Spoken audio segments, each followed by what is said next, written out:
How's it going, people?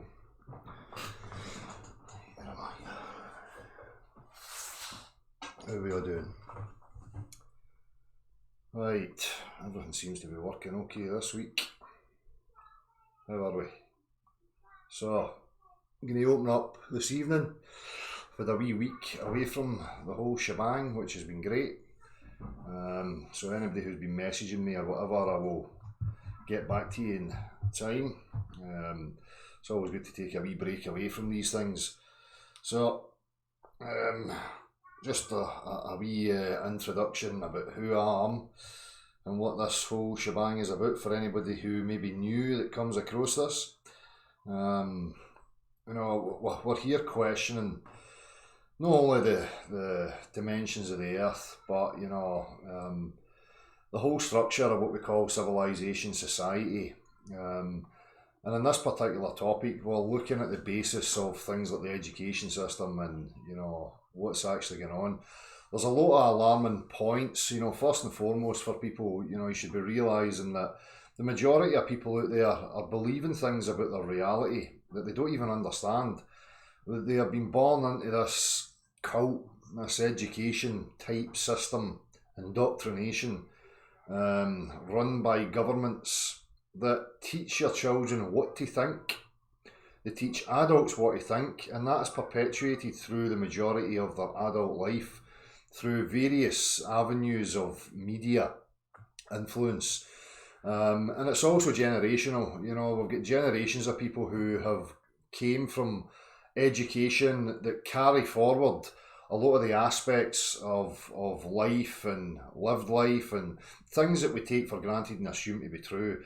So for me, there's a turning over of all stones, all assumptions, all things we have taken for granted to be given as truthful. And when I say truthful, I don't mean based on somebody's opinion. I'm talking about objective, real world facts. This is the problem. Language is a very delicate tool to be using. For me, I don't need waffle from people. If somebody's trying to make a point to me, they can prove a point or make a point to me through a practical means in any aspect of life. Okay, not just when we're talking about the dimensions of the earth. So language has been utilised and used, and people adopt language without a full understanding of what it is they're actually buying into, representing, regurgitating and passing over. Okay, so the basis of this whole thing is about understanding the human mind, understanding its operation, its function, understanding language and how we communicate with each other and how that is being utilised and used against us. Okay, not only is it being used against us, but people are perpetuating confusion and miscommunication by not understanding language fully. So at the basis of this whole thing, first and foremost, people need to realise that people are believing they live on a globular earth. A globular earth that was formulated by a big bang, that exists in a medium that is a vacuum. The complexity that you see formed by pure chance alone, and that we evolved from non-living matter. Okay, now this is the majority of people's thinking in this day and age that's come through the education system. Now, when you question people about their reasoning processes, the reasons for why they believe what they believe, you come to a void with the majority of people. They start to stutter. You start to realise that people are regurgitating things. It becomes obvious to people like myself that people are part of a cult. It's a religious cult. It's teaching you existential questions, giving you narratives about who you are, your existence, where you are, how it came to be. And these people are professing that they are godlike, they have godlike powers, they understand the whole universe. They understand how life came to be. They understand the whole shebang. They want to give people the illusion that they are godly. Right? And that's just not the case. These people can't create a universe. These people can't create basic life from nothing. These people don't know their arse from their elbow. And I'm talking about the institutions and the avenues that these stories and narratives are coming from. You go and ask any of these people, all right, you know how the universe was made. If I know some aspect of my reality and I know how it works or how whatever, I could demonstrate that to you. As soon as somebody starts claiming to me they know how the universe formed, I say, right, go and create me a fucking universe then. People need to see that science has been hijacked, and what I mean by science is the real definition of the word, which is exploration. Exploration of objective reality. The reality that we all share that does not depend on you or I to have a belief in it, a want in it, a desire for it, or any of these things. It is what it is, purely and simply. And that's what science is. It's about exploring that reality that we share. We can offer up our findings to each other without language. We can show each other in a practical fashion. So that has been hijacked by a religious, culty, pseudoscientific mindset who wants to start extrapolating upon natural observations, natural science, the natural phenomena in the real world, and they wander into abstract linguistics, utilising a formal science known as mathematics. The globular earth comes from that. It's a concept. It's a mathematical concept that redefines natural phenomena. It's redefining natural axiomatic truths in order to suit its narrative. So what people have experienced is the use of linguistics coupled with modern technology like TV screens that offer up an image to you. And then you have supposed sophisticated dick sniffers, as I would call them, who ramble on with bullshit language that tries to support an image that's being presented to you. It's a very, very simple. People think this has to be complex and complicated. And I'll break apart some of the other aspects for you. But it's no complicated, it's very simple. If I observe my reality, and I understand my reality and the substances within my reality, that's where I make my commitment. That's where my constitutional senses, my discernment, my rationale, I apply that to myself, and I stand for myself and a knowing of what my reality is. I do not throw that out the window because institutions through generations have offered up a story and an image. This image that is being depicted to you and I is contrary to your everyday lived life experience. You don't throw that out for what you see in your TV screen, regardless of how elaborate the institutions that are offering it are. That's no science, that's religion. Just the same as any other religious practice, with its mantras, its buzzwords, its wee fancy symbols, its images and depictions of deities and prophets and all this gobbledygook. Globular heliocentrism is no different from any other religion. And you can recognise it when you speak to your fellow man, who are no part of these higher realms of these institutions. They're regurgitating what they believe. Do you believe you live on a globe? Aye. Why do you believe that? Because that's what I was told. And I've seen it on my TV in Gravity. It's very alarming. Parents out there, people who are critical thinkers, who are sceptical, should be very alarmed at the standard in which your children and loved ones are being subject to. It's time for people to take control of their own faculties, their own mind, their own discernment, and commit to that. For me, I understand that I'm in a predicament here. We seem to be in a type of captive, hostage type situation. We are limited and restricted to where you and I can freely travel. There is areas that you and I are not allowed to go to. I understand that the earth is not a nature-defying, spherical, oblate sphere type object. That is only a concept that exists in the realms of abstract mathematics. That's why it has equations and fanciful language trying to explain it. Objective reality needs no explanation. The language between you and I is very simple. You can come and show me anything practical. My natural constitution has the ability to understand and adopt and accept what you're showing me. And that's true for everybody. So, we don't need languages.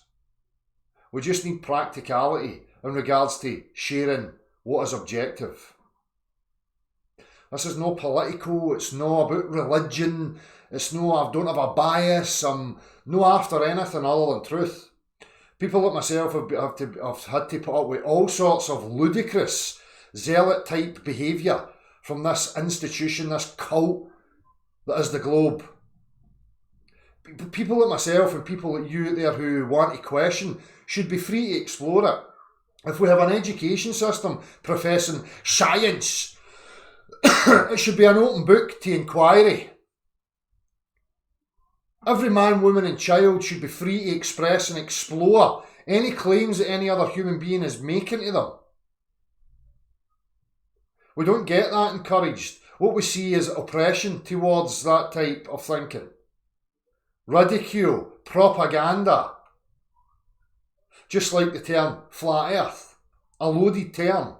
A term surrounded by so much propaganda, nonsensical drivel, straw man cartoonery. You have to be asking the questions of why. People should be wise enough in this day and age to understand insecure projections. If something is true, let it stand alone to be realised by all. I don't need truth to be protected by men waffling shite at me, offering up ridicule and propaganda and other nonsense like it. If people really sceptically start looking at the claim that they've held to be true, that being a globular earth, and they start pursuing that question of whether it's true or not, you will start to see very quickly it's held up by utter nonsense. It's held up by air. That should be concerning to you. Again, I encourage anybody who comes across this or who's involved in it to please step up to the mark, invite me for discussion. Come to me for discussion. Are you a scientist? Are you professing to be a scientist? Some academic? Whoever you think you may be? Step up to the table. This sitting on high horses, thinking you can just dismiss it, people off as crazy, kooky conspiracy nuts, it's just not going to wash anymore. I'm not in this to bring violence to anybody or to oppress any particular group or even blame any snake oil salesmen who have offered me up concepts like the globular earth. I just refuse their product now. They are free to continually offer up their product. I refuse it. And I stand against it because it's to the detriment of the individual. It's robbing people of their psychological foundation, a base structure of their knowing and understanding and progression of what we call life. Every human being has the right to establish the base foundation.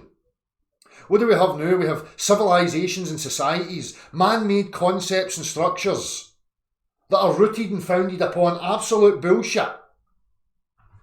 People think, what does it matter? What does it matter?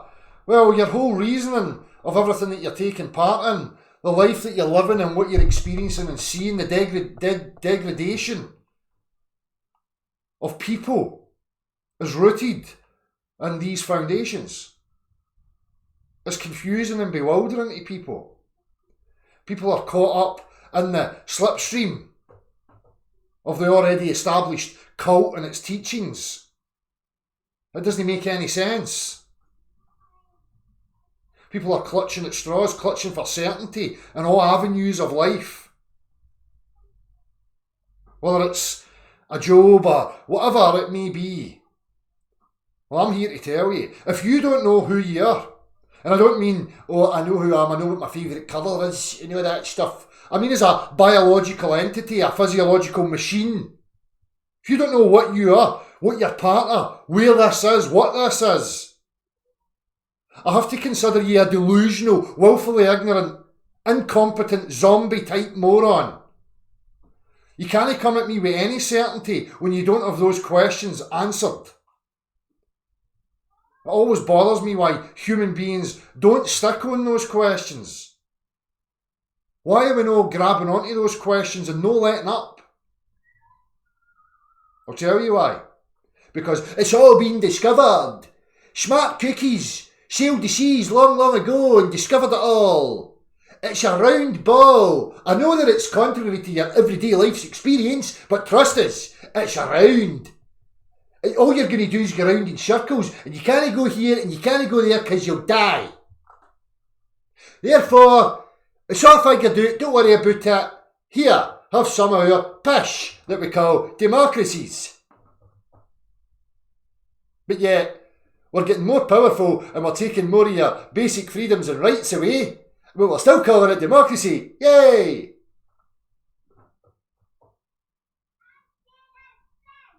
As a human being, if you have a perimeter around you, a fence, it's in a human being's nature to inquire, to want to know what's beyond that perimeter. So, you have to be smarter and one step ahead of the human and its constitution. If you can convince the human there is no fence, it's just circles, there's nowhere to go, then you've got them. They're not going to inquire. They're not going to try and get over the perimeter that you're stopping them from getting to. It's rooted in psychology. It's about controlling you and I. You're born into this cult. Is there anybody seriously going to come to me and no think that you're under some sort of oppression, some sort of control? You've borders, passport controls. Or a lot of your basic rights are being whipped out from under you as time goes on. People are waffling on about politics and what party they want in and this, that and the other. Missing the whole point. Why have you got one party trying to control another? And I'm not talking about political parties, I'm talking about as individuals. If you're contributing to some aspect of one trying to control another, you're barking up the wrong fucking tree. This is the roots of our problems, people. No, what leader you're going to get or what saviour's going to come and save you from all the bad. It's realising the faulty psychology that you've bought into. Identifying it and eradicating it from your being. So, to sum it up, globular earth and materialistic type philosophies and all the other religions are all crap. There may be aspects of truth and profundity in them, but they're the contents of the room. I'm tired of the contents of the room that take you to rabbit holes. It's the room that has to be established. The contents that we have are dysfunctional. They are empty. So, I'm not interested in cack. Okay? I'm a realist. You can come and speak to me about anything. You have to be open to question. You have to be open to open discussion. If you're going to come at me as a human being, I can talk subjectively with you. If you're going to come at me with claims of objectivity, you're going to be scrutinised. And if you give me any of your pish, I'm not going to hold back. I have a very short fuse, which is justly so over the sheer amount of bullshit I've had to put up with over the last 5 years of cult zealotry, pseudoscience, propaganda. So, excuse my short fuse. You have been warned. Stop listening to gurus, tinterweb celebrities asking people's questions. Can you help me? I'm stuck. I don't understand. Can you help me? Stop being fucking lazy. Reality is no difficult to understand. Take it one step at a time. That's your nature. Back to the real terminology of science, exploration. I don't see us exploring. You've got dick sniffers telling you, oh, they're exploring. We're exploring the nonsensical vacuum of space that coexists next to your pressurised environment without any solid separation. How does that work? Oh, you've got them at microscopic levels. Oh, I'm going to find God particles. Never mind all that push. We need to physically explore and continually move. The whole game of society, civilization, is to corral and control you, keep you in bewilderment, psychologically and physically constrain you. Nobody knows what this is, why it came to be, what your role in it is. So why have you got fuckers giving you stories about it? Are you a child? Do you require a comfort blanket? I don't.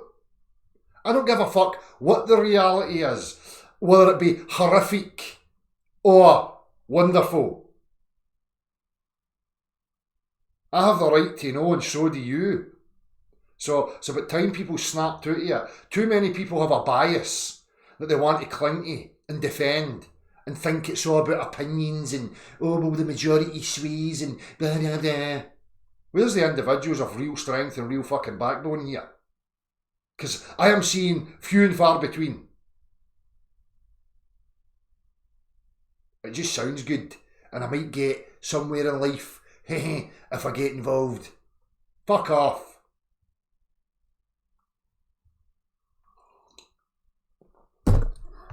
Anyways, hope everybody's well and all that stuff.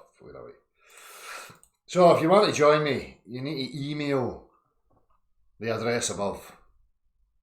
If you get something to say, your opportunity is here.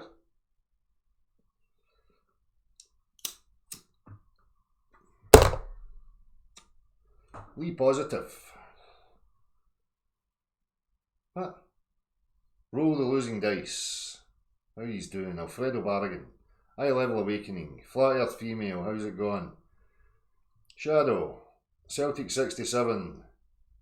Ears to hear, eyes to see. John McDermott. Jack Stander. Nicole McCutcheon. West Coast Wisdom. How you doing? Rainbow Squash. Can get a camera and attached to a telescope to prove there is no curvature to the globe heads. Again, these aspects that I continually see people getting caught up in, there has to be a distinction made between the three-dimensional, measured, quantifiable, tangible reality and the visible reality. They're two separate worlds. What the actual physical reality is and what we apply to that understanding through things like engineering, practical applications, is totally different from you and I looking at it through spheres. But people still get caught up in this visible aspect and think that it's proving something or disproving something. There's contradictions that can be noted, of course, but that's not where we start. We have to start at a foundation of quantification. What can we tangibly demonstrate? What do we understand about the substances in our objective reality? Is there a mapping, a proper mapping of the human eye, perception, perspective? Is it there? No, it's not. These things can be established if people learn to understand that it's no an exacting science and that there's contradictions left, right and centre. There's so many variables at play when we're talking about how we view the world through our spheres, our globes.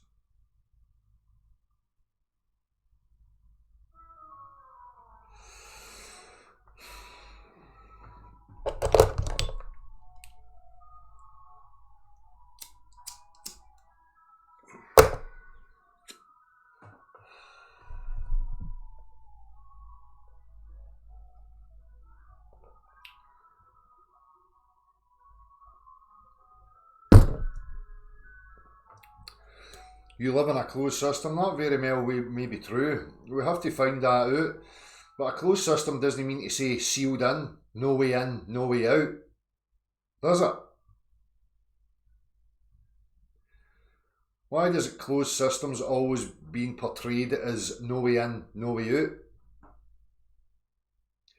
People have to realise that these ideas are the part of the psychological and physical constraints yet again. We come from a cartoon depiction of our reality that is a globe, and then people jump into other cartoons, whether it be concave or flat, domed, whatever models. That's no reality. That's not a real human being understanding the predicament they're in and then taking the next logical, rational steps in order to further their understanding. That's propaganda being pushed, and I don't take kindly to that crap. Again, I'm going to request it of people, as I've continually done. I don't care what you want to believe in or what you think might be true about our reality. That's by the by. What's important is, as a species, we unite properly under the proper definition. No lovey-dovey, I need to love you and accept everything about you. Bullshit. The commonality, we want to establish where we actually are. So let's remove the unnecessary bullshit that people want to bring to the table. Start identifying the useless bullshit, the propaganda, the muddying of the waters. It just confuses the whole thing. And people are irrational at this point in time.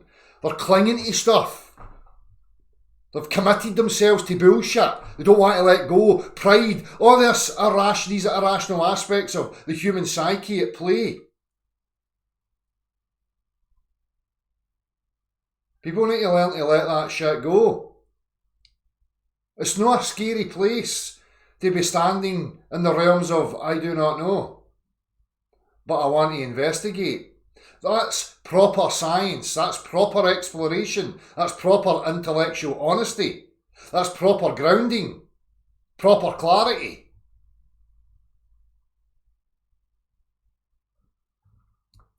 If you have a need for a comfort blanket, you probably shouldn't be involved in this. Because you're a wee minion that's muddying the waters. There's people who I see that are on task that do that deliberately. And then, as I say, we have the irrational psyche of the human being that needs and requires certainty.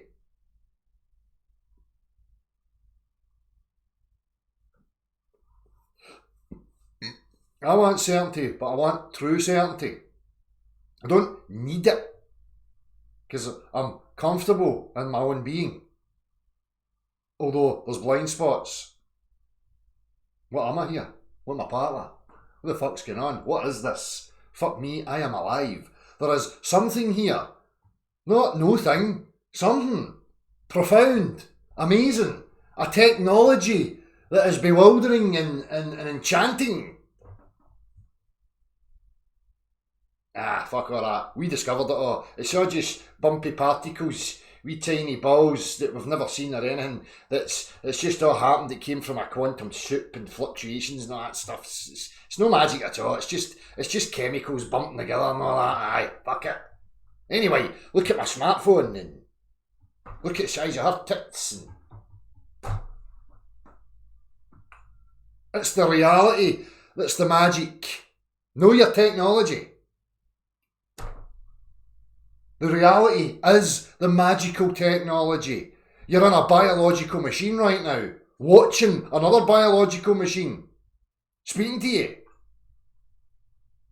How profound is that? How magical is that? Have you forgot how magical that actually is? Again, part of the psychological mind warping that you just take it for granted. The stresses of life and all the bullshit you've had to put up with make you forget all that. You need to get back to that childhood state of inquiry and awe of what you're a part of here. With a real grit and determination of discovery and understanding. What real science set out to be before it was fucking hijacked by the already established religious institutions who are there to fucking control you.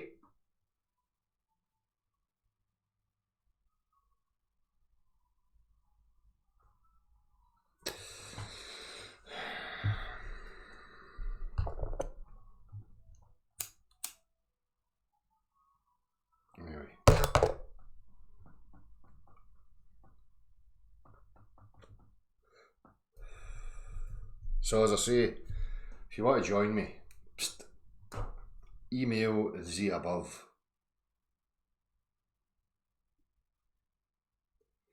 I'm just going to share a wee video right now before I get to that.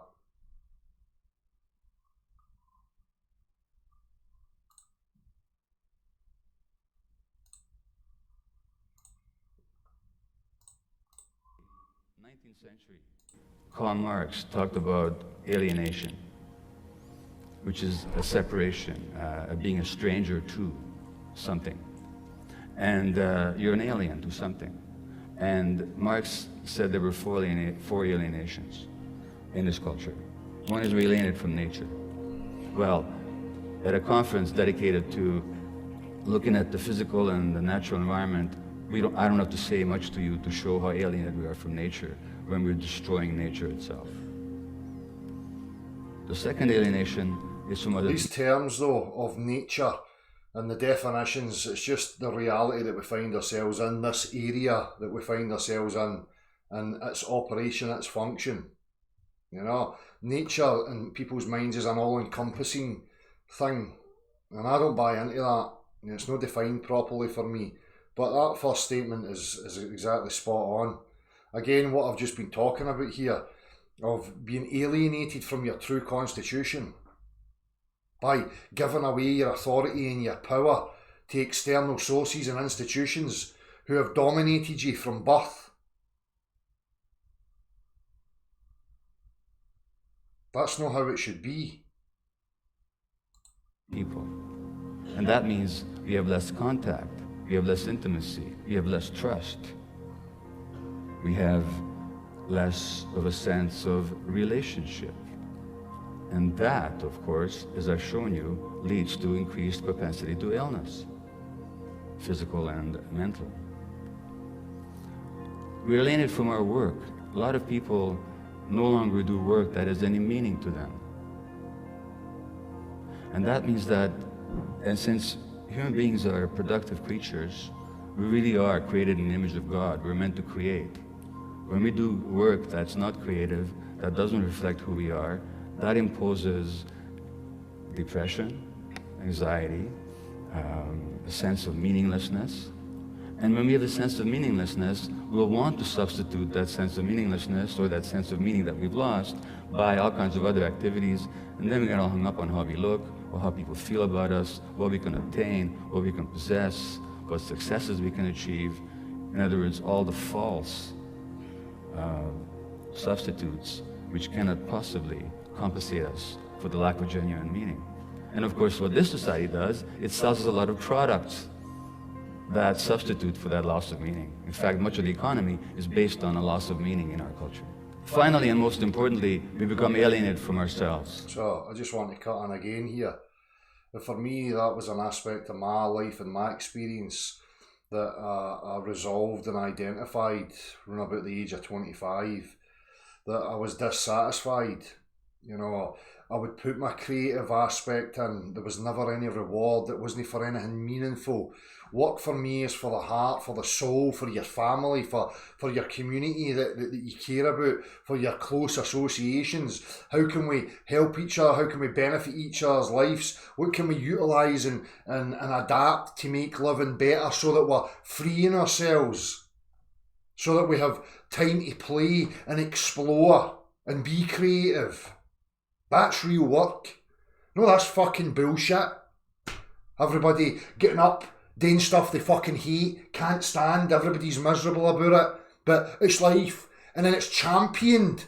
Oh, but I'm a good slave, I'm a worker slave. Those who don't, you're rubbish, because I have to be proud. I'm proud of my slavery. It's a mind warp that's been done on people. Serious mind fuckery. And as it's pointed out, when that dissatisfaction sets in, that's when people start focusing on all the schisms of people and their acceptance, their appearance, how much material bullshit they've got, what stature they have, and how they can dominate and have power over others to try and fill the void of dissatisfaction.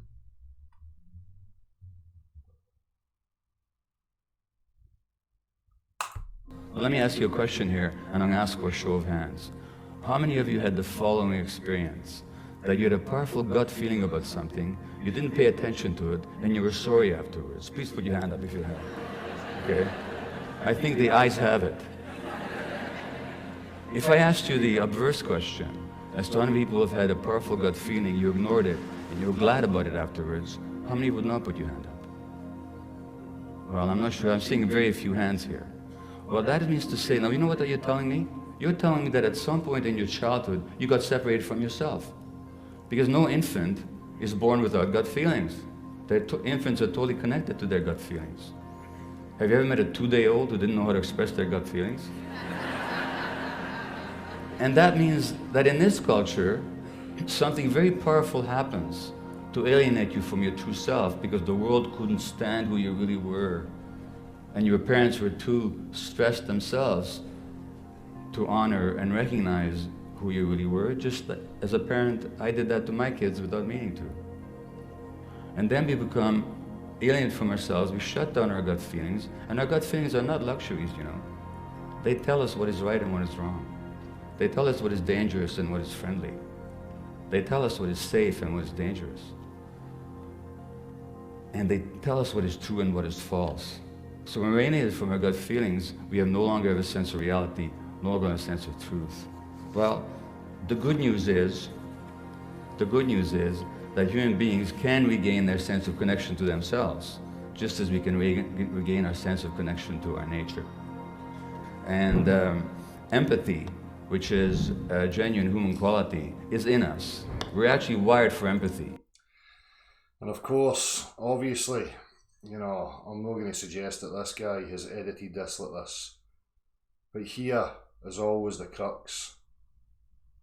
We know all these things, but yet we're still going to encompass it with this false foundation. So everything that's been stated, true. And what we need to understand and what we need to get back to. Take the stand. Stand up for it. Stop being fucking lazy and getting caught up with the habits that you've found yourself in.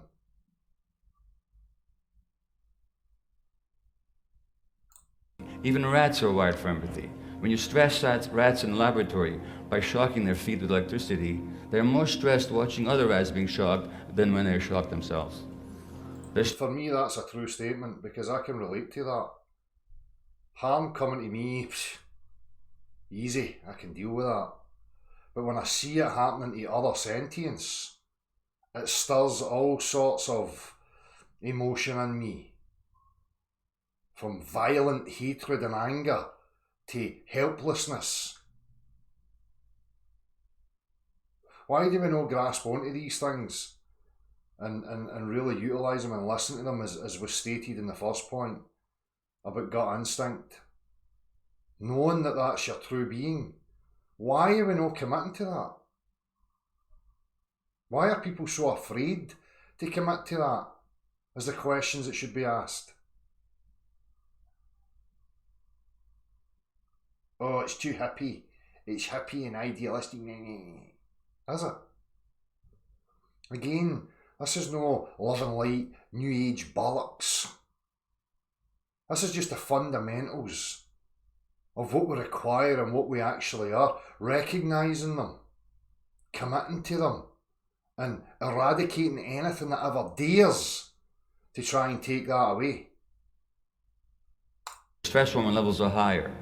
That's our nature as human beings. So contrary to the myth in our culture that we're separated individual, aggressive, competitive creatures, we're actually wired for empathy, wired for connection, wired for love, wired for compassion. So really, to move forward, all we have to do, not an easy task, but it's certainly available to us, is to get back to our true nature. Thank you.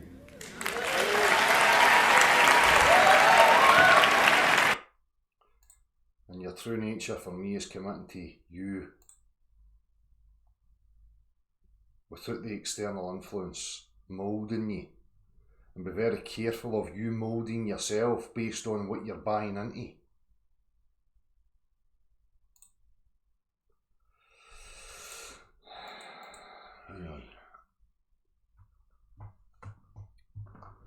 So I'm going to check my emails once I make a wee smoke here.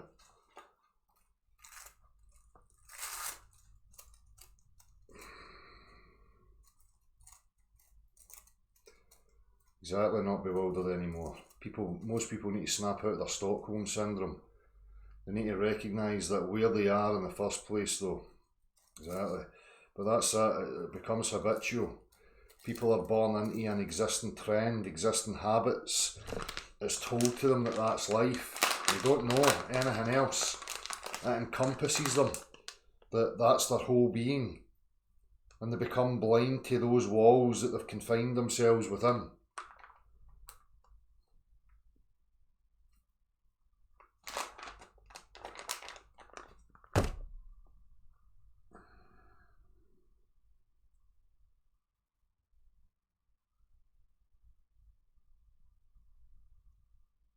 Who's hiding beyond belief's comments? What's happening here?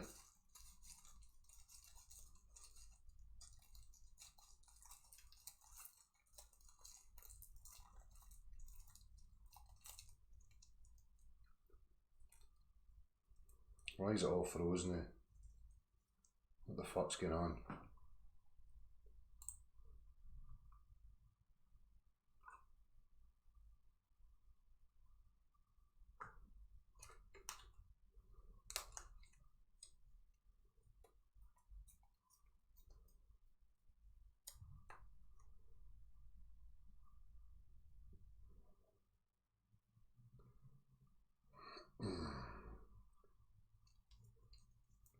It can, but that again for me beyond belief, that's just part of how far this game has got and how far people have allowed it to get, to the point where the majority are powerless to these dick sniffers that have utilised and established authority and grounds to move and achieve what they want to achieve, because people are too apathetic and too scared and don't have any direction or an understanding of how to recognise it. The walls that encompass them are invisible to them. So,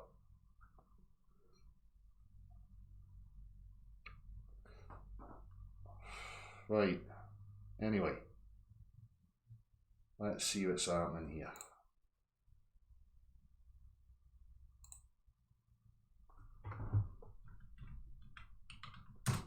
We're probably going to have a mad list on this Gmail.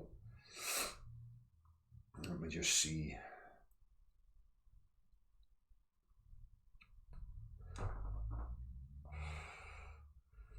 Right, there's a lot of people that have sent me stuff.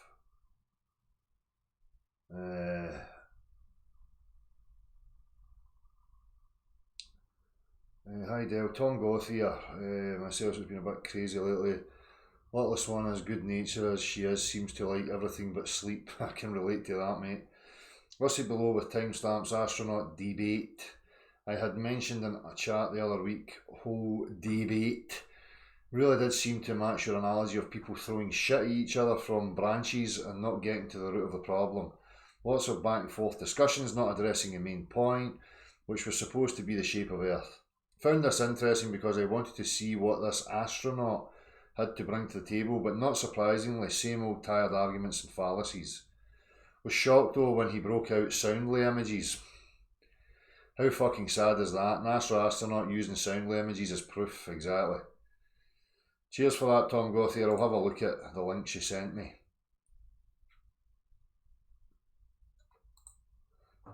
Charles Blackmon. Hi there, my name is Charles. I wrote to you once before. I am the guy who suggested that you analyse Owen Benjamin on yesterday's broadcast. I won't be able to send you any timestamps today as I am going for a hike with family and just want of time. But I'm working on it. For the record, if there is anyone listening who is confused by someone questioning the likes of Owen, all I can say is you need better eyes and ears. What I see here is the most divisive presence in YouTube. I see a platform which panders to very base level human nature. What I see is the most subjective hate and criticism that I have ever seen from a single man. Well, again, for me, people need to understand the separation of objective and subjective. I'm not interested in people's spewings of their subjective interpretations or judgments on other persons.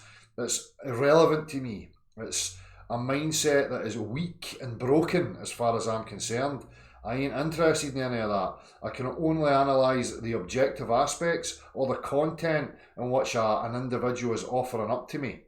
It's not about their persons. I don't want to judge them on a personal level. I have no grounds to stand upon to pass judgment on a fellow sentient being. These again are aspects that people need to realise and snap out of. I see danger not only for the chaff who follow, but also for the pressing topics at hand. Because of his charisma and offering people exactly what they want. Also, I don't like how he makes a whore out of logos. That word means something profound to me. You, Del, might be thinking to stay away from such things until said character becomes more involved in certain topics. I say the cat's already out of the bag, but perhaps a little more patience is required. We will see. Such is the state of this war I find myself in. The other reason I am writing this is because I remember you discussing sleep paralysis and out-of-body experiences when you were young, and I might have something to offer in that regard. I am getting sleep paralysis on a regular basis again, the hostile form. Now I've figured out a way to stop it from happening, which I found curious. All I have to do is put earphones on and listen to something and it goes away. However, doing that isn't very constructive. My question is this: do you have any experiments of your own that you thought you might want to try with this phenomena? I don't really have any ideas myself, but I'm willing to offer myself up as a test case and cooperate with whatever you might have in mind. I would love to get some resolve with this, as it causes me much loss of sleep. I will watch later to see if you responded. Thanks for your time. P.S. This is not a cry for help, but an offer of discourse, as you seem to show a certain level of interest in this before. Charles Blackman, cheers for your email. Of course, if you want to come on and discuss it at any point, I'm open to that. In regards to, some sort of experimentation, I think it's a difficult task.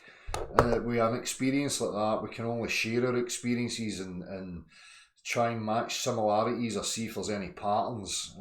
Again, we're into the realms of pseudoscience, and so are all these so-called professionals that think they know what consciousness is and the brain and all that fucking stuff.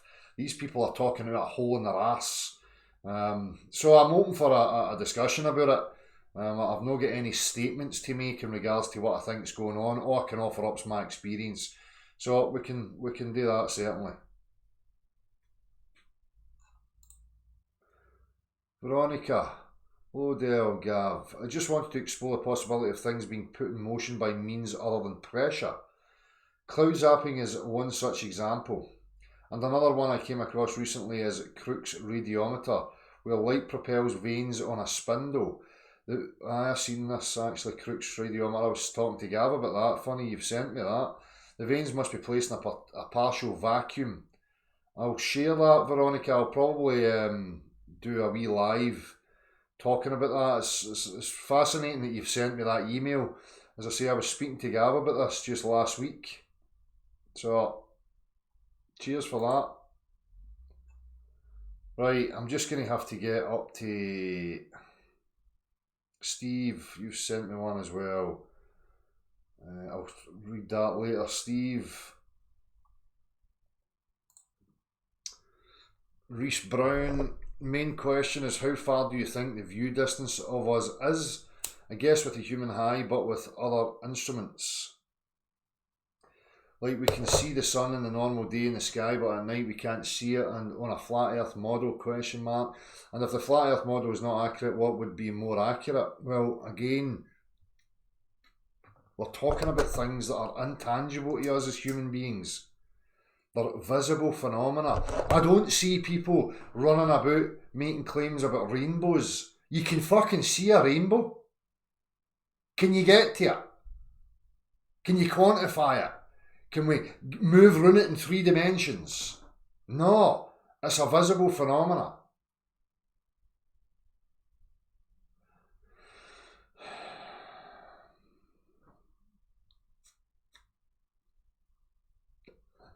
There has to be, if people want, there has to be a proper inquiry of study of what the human eye perception actually is, how we view the world, what's going on, right? Yet the thing about it is people are missing the scale aspect. There's a scale that people are just not getting. And the globular earth likes to invoke it by saying, you don't see the curve because you're so tiny.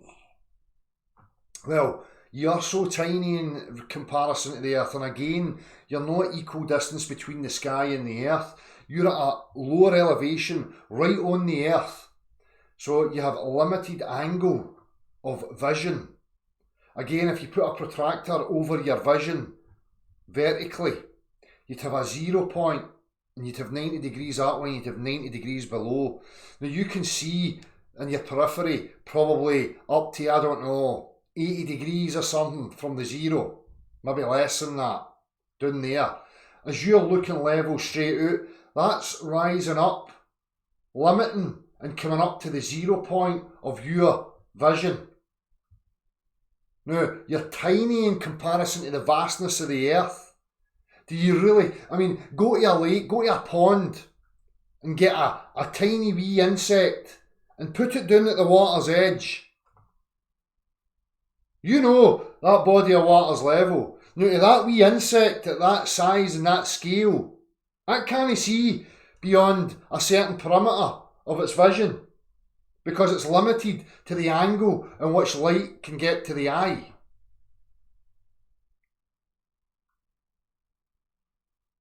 So, and it's the same with the sky. You're only seeing a set portion of it. And as you look, it looks as if it's coming down and curving. Again, we want to talk about suns and all this stuff. I'm sick of asking these people, oh, look, there's something going down over the curve of the earth. Really? Well, you're going to tell me the sun's going down like this. So you're basically telling me I'm seeing thousands and thousands of miles across the earth, millions of miles out into space, seeing this thing going down like that.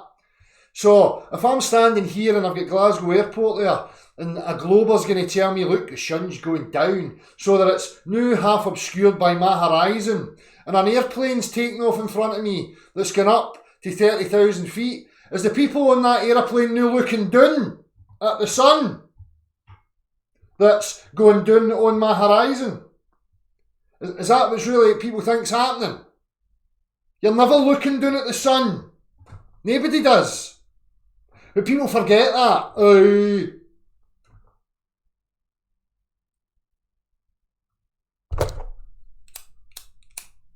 There's simple observations that's not going to prove anything about the dimensions or what the sun and the luminaries are, but it will contradict the beliefs that you felt to be true in regards to heliocentric globular bollocks cosmology. There's obvious contradictions in the visible realms that just don't add up.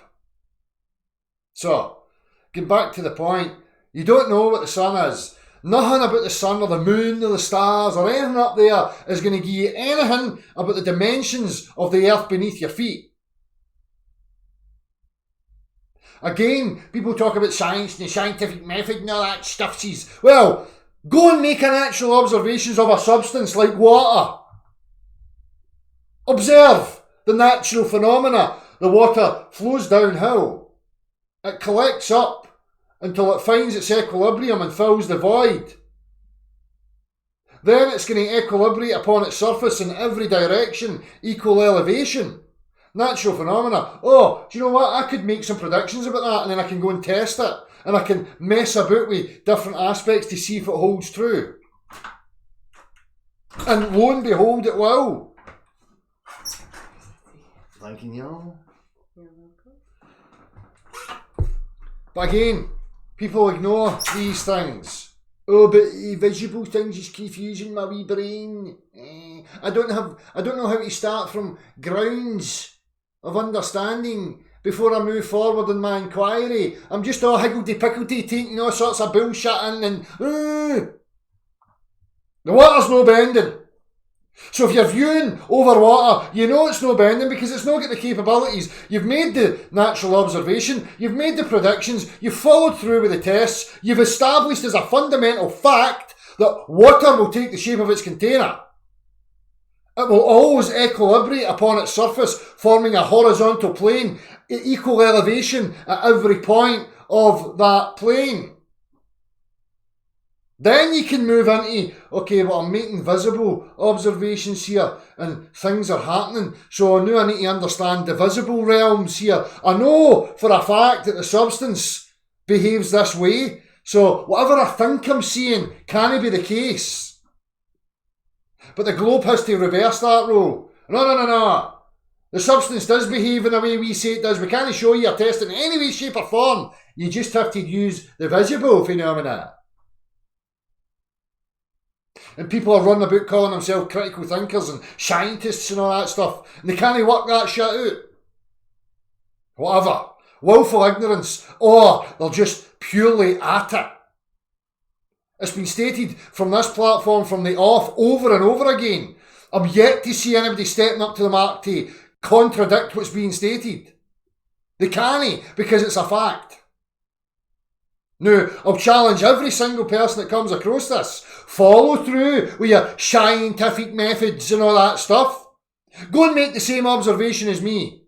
Set out to test what you think you've seen in your observation, and lo and behold, you will find the same as I. The reason you know that it's an established fact is because it's applied in everyday living. From constructing dams and canals to levelling buildings and grounds to prep for constructing a pond. Oh, but the image on the TV shows me different, so therefore, whatever.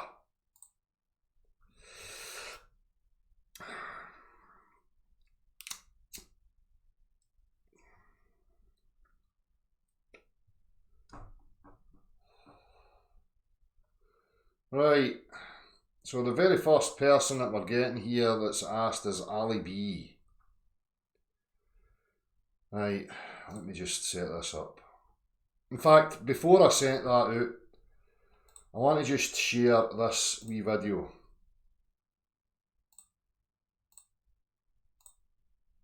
This is Blood is Thicker Than Water channel. Again, people can check it out. Flies quite a lot and captured, a very good thing here. I'm not sure, I meant to ask about what this was here, just to get some clarity on it.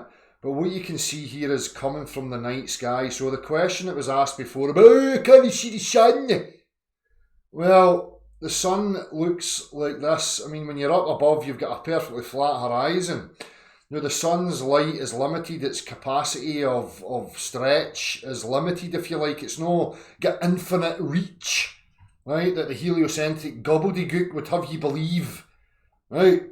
Now, the light's obviously coming out of that in straight lines, if you like, but it's cascading downwards, right? It's like it's bending downwards. And as we move on here, you'll see an upwards, like V of the night and the day, okay? So it's obviously illuminating beneath and above. And if you look at it, it looks as if it's encased in its own oblate spheroid as well. The light seems to be behaving in an oblate spheroid. So let me just get back there. I missed that wee sec. Hold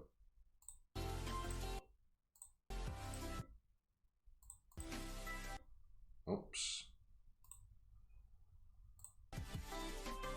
And there you can see this upward line here moving into where the sun in its vicinity is, whatever the fuck it is, I don't know.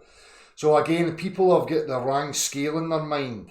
They keep showing these wee depictions of wee flat saucers and big massive people on it and a sun away up here and going, if it was flat I could see it everywhere. Everything based on assumptions, no taking all the aspects into consideration of scale, no knowing exactly what the sun is. But people can experience these things. People fly every fucking day, every night. Start observing.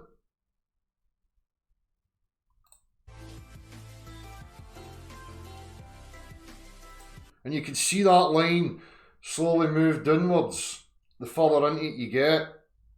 So looking at the outside of where the sun is in its vicinity, you've got this upward V in the dome type shape over the top of it in regards to where the sun is.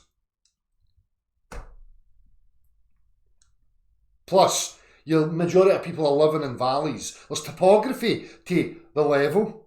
It's high points and low points, all defined from the level, and level is a straight line from point to point, no deviation in elevation. That's what level is. That's the real world understanding, the real world axiomatic truth applicable in everyday lived life.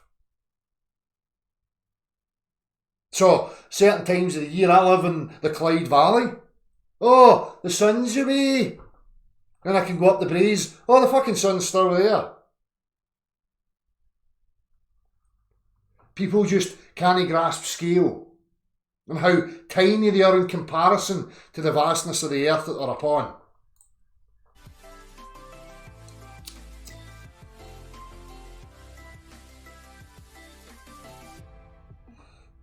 You've been told all sorts of bullshit about light and what it actually is as well. So again, going back to the very beginning of this, the stones have to be overturned. The assumptions have to be scrutinised, analysed and looked at to see what holds up empirically. Not just some dipshit's interpretation of what he thinks is going on and then that being pushed as a narrative. Proper inquiry. Oh, I wasn't even sharing that, was I? Shit, or was I? I was.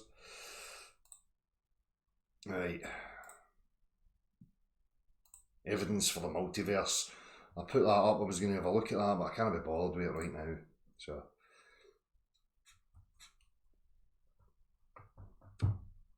Right, let me set up Hangouts here.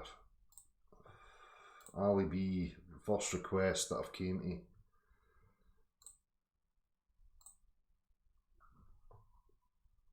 And if people can just remember that I want to give as many people an opportunity as I can in that one evening.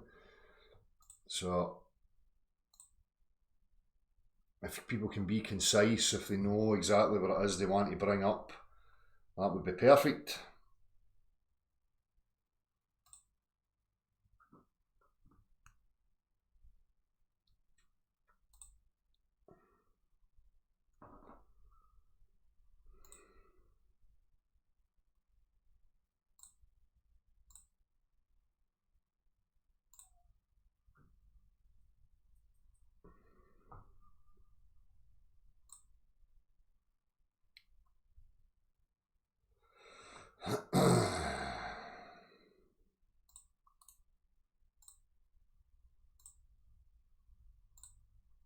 Ali B.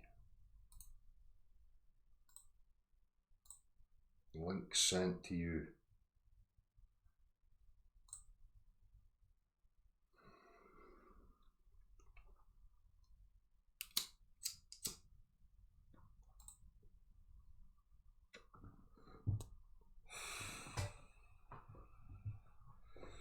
What's happening here in chat while we're waiting? Steve HV, nice to see you putting more videos up in regards to the trivium and the rhetorical bullshit and the tools that this snake oil salesman like to utilise and use.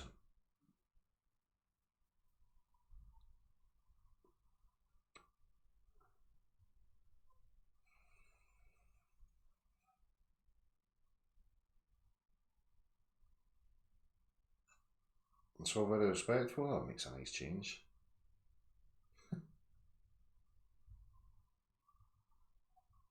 That's not good enough. People like drama. Get some globophiles in here so that we can torment them and give them stick endlessly. And then I can sell some t-shirts. I can be a champion of the peoples because I battered the trolls. And you can buy all my mugs and my t-shirts and all that stuff. How about that?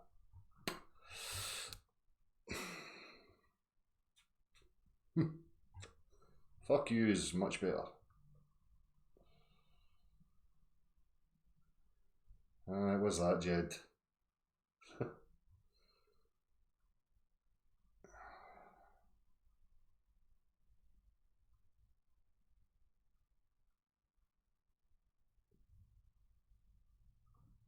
I'm a nice guy.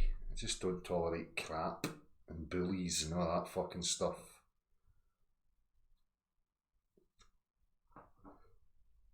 Alright, what's happening here?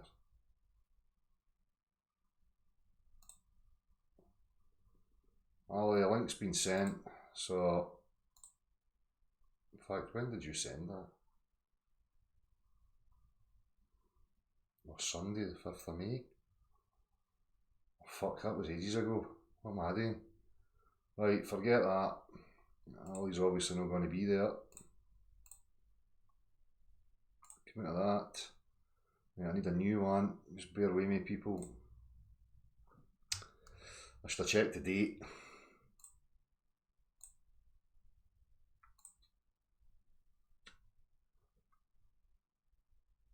Come on.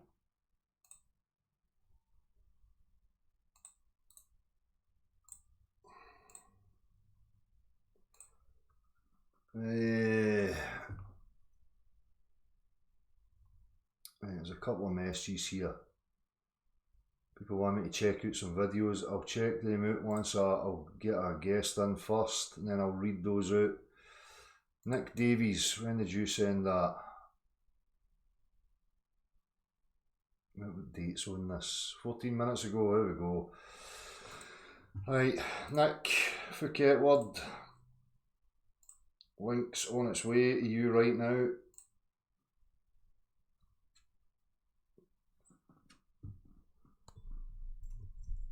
Oh, I've got a wee tea, fucking smashing. It's always a bonus.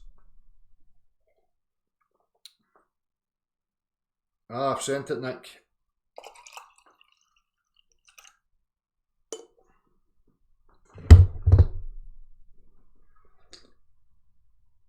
I shouldn't have pulled that in there, it's fucking freezing. What's this about? I know. I've got the burner on. We're just about to hit summertime, and I've got the fucking burner on. Global warming's. It's funny how they changed that term in it to climate change. Because I think they knew global warming, we can't call it that. Because Scottish people are going, fucking global warming? I'm for some of that. That's not a bad idea. Let it heat up a wee bit, because we're all freezing here. It's fucking summertime. We've got jumpers and jackets on going to the park with the fucking kids, for fuck's sake. Start of summer, wood burners on. Absolutely fucking terrible. Pisses me off. So you fuckers and your big V8s, it's your fault. Stop farting.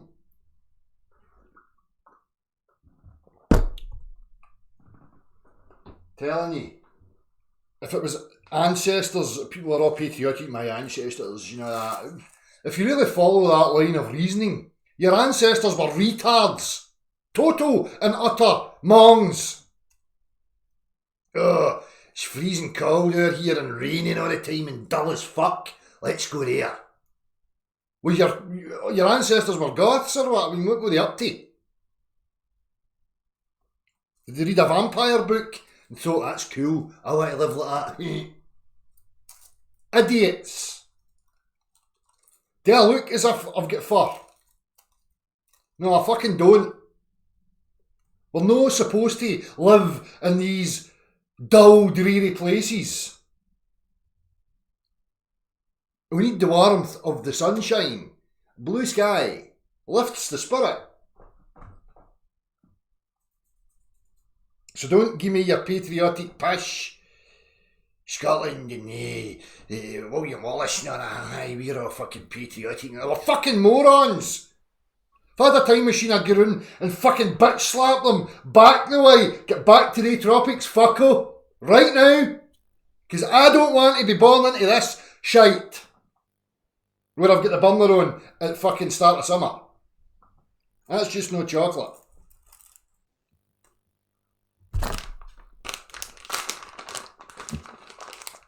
Oh. Hearing noises. Nick, how you doing, mate?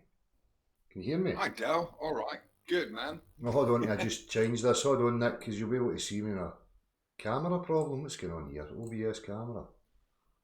Ah, okay, great. Can you see me now? You alright? Can you see me? Yeah, I can see you. Yeah, great. Excellent. Right, I'm just going to switch that so that we can see you. All right. There we go. Sorted. Ah, okay. Yeah, sorry I didn't catch up with you when I was back in the UK, man.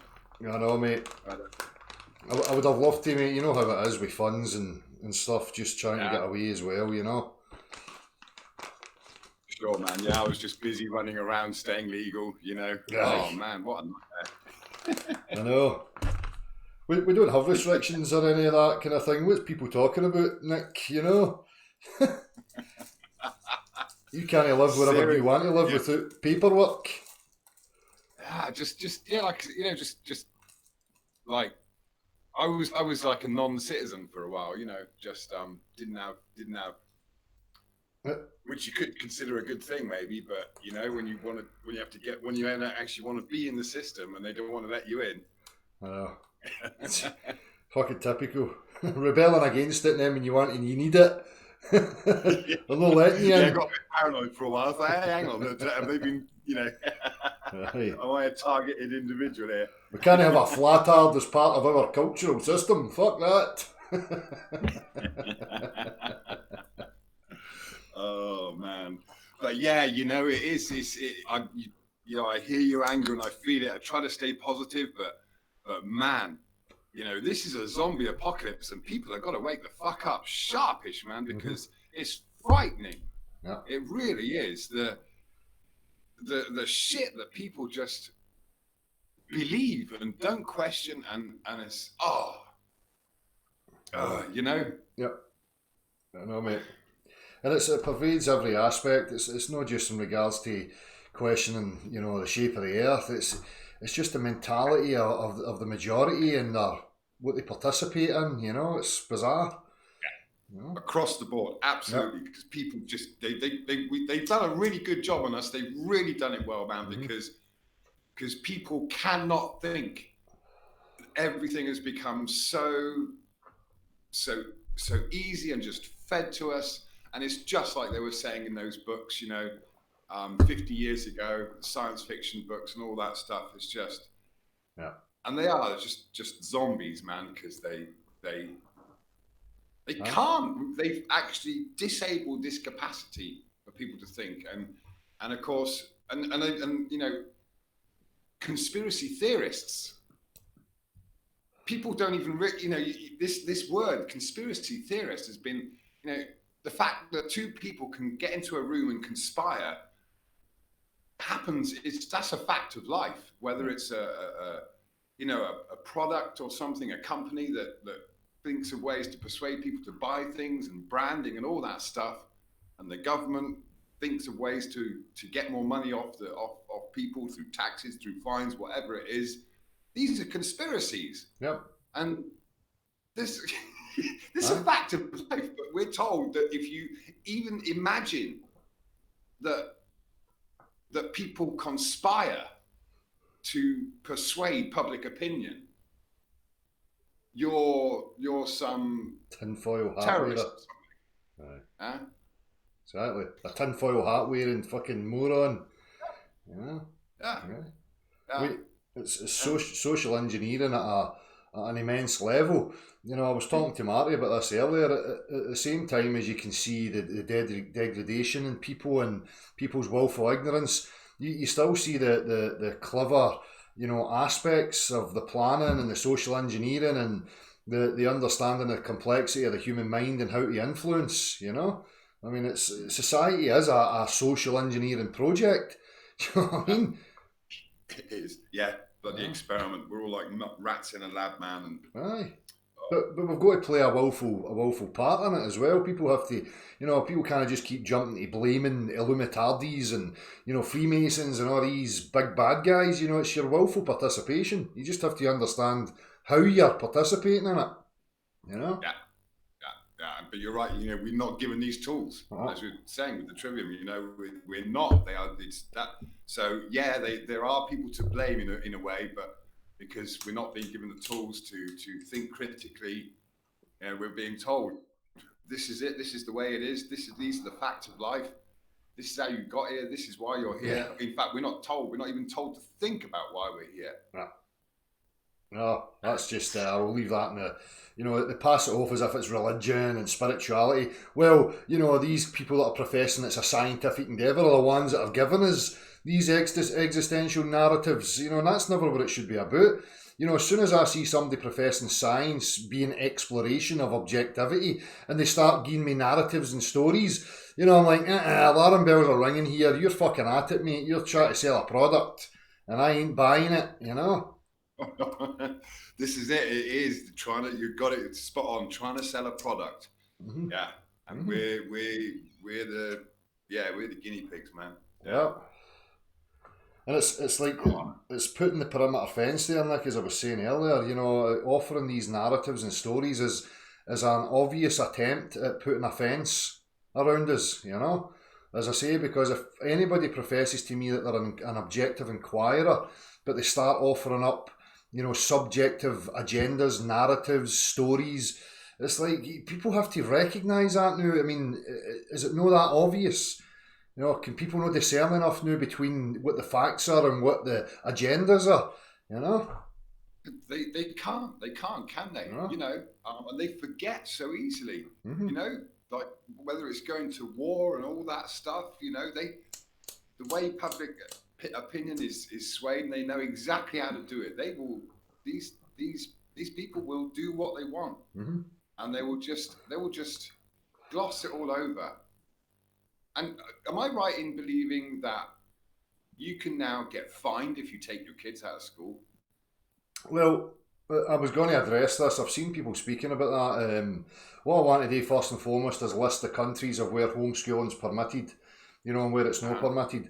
But what people need to understand is that somewhere in the UK, it's like understanding registration. You know, this was the aspects of like the free man thing, which was good for people to understand. You know, when the main thing about the whole thing is remaining in honour. So if you enter into a contract, you know, it's expected of you to remain in honour. So by registering your child, you're actually entering into an agreement there, and you're participating in a game, if you like. It's like it's a contract. And if you then go against the rules, if you don't take the appropriate steps and say, right, oh, well, I'm going to deregister, I'm going to remove my child totally out of your game here, and we're not playing anymore. What's happening with people is they're just saying, well, I'm going to take my kid on holiday at this time. Well, that's against the rules and regulations of the registration that you've agreed to take part in. You're now no standing in honour of that agreement. So that's why people are being fined or they're being, you know, taken to court for these things, because it's no honourable. You need to understand what you've taken part in the first place. Do you know what I mean? So, Gotcha. Yeah, true, man. And I suppose, we so easily just sign off our name on something, and that the importance of an agreement is sure. If you agree to something, then you're committed, and you know it used to be, didn't it? You're a man of your word. yeah, But you'd think fucking hard before you gave your word. exactly. And you choose the people you give your word to, and honour. Back to discernment and language and taking responsibility for what you're contributing to. People just don't. Again, you know, somewhere in the UK, it's one of these subtleties where it's portrayed that this is just the way it is. Children go to school, and so people have it in their minds that's the way it is. They don't understand that there's the choice of what you're participating in here. Unfortunately, in some countries like Germany, for one, you know, you can't. You're not allowed to homeschool there. So that's, you know, the people there have to look at it from a different point of view, because that's, you know, it's just, you know, total domination.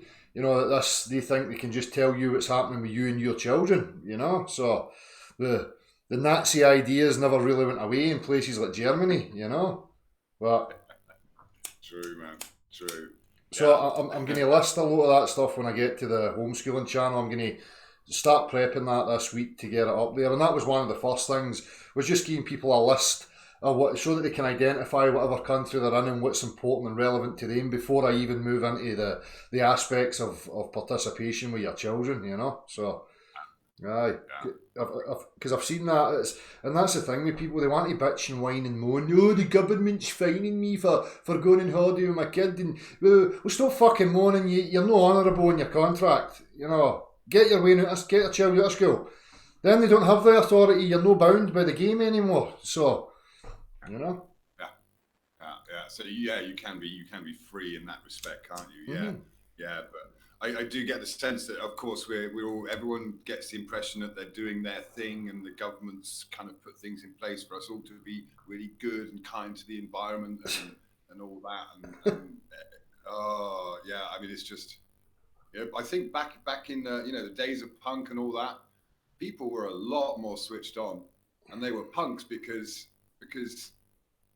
they were informed. Yep. It's like, yeah, screw you. That's it. No, it was just a fuck you attitude, you know? Yeah. Well, people are latching onto their natural constitution of oppression and ideas and influence and methods of oppression, and people trying to impose and enforce ways and ideas and concepts upon you. And you don't have to fully understand them to know that they're affecting you, so you can just go, fuck you, I don't need to get involved with it. You know, which was a great attitude. I think that if that would have been maintained, it would have been excellent. But it's the same as everything, Nick. It becomes a fad. It becomes a trend. Before you know it, it's marketed and it's got a brand and it's just part of the fucking whole system again. You know what I mean? Oh, I'm a rebel that sells butter on the TV or whatever. You know, fucking Johnny Rotten. You know, can't believe it's not butter. What happened to you, you prick? Yeah. Oh man. One thing I did see when I was in the UK, I remember I was flicking through like the TV, and like I think it was 5 channels in a row that I flicked through, and they were all programs about crime, and so you get this impression that it's kind of double-edged thing, because you get this impression that there's loads of crime all the time, everywhere. Yeah. But also the police and the government are watching every move you make. They've got all this tech and equipment to, you can't put a foot wrong. You dare not even think that you should do something that's out of line. Aye. And I'm not talking about committing crimes. I'm just talking about just thinking. Yep. And differently, and you see, I was just mental, because you see the same old programming going on, and they got it down pat, man. But it's fragile. It really is fragile, Nick. It's the whole Wizard of Oz story.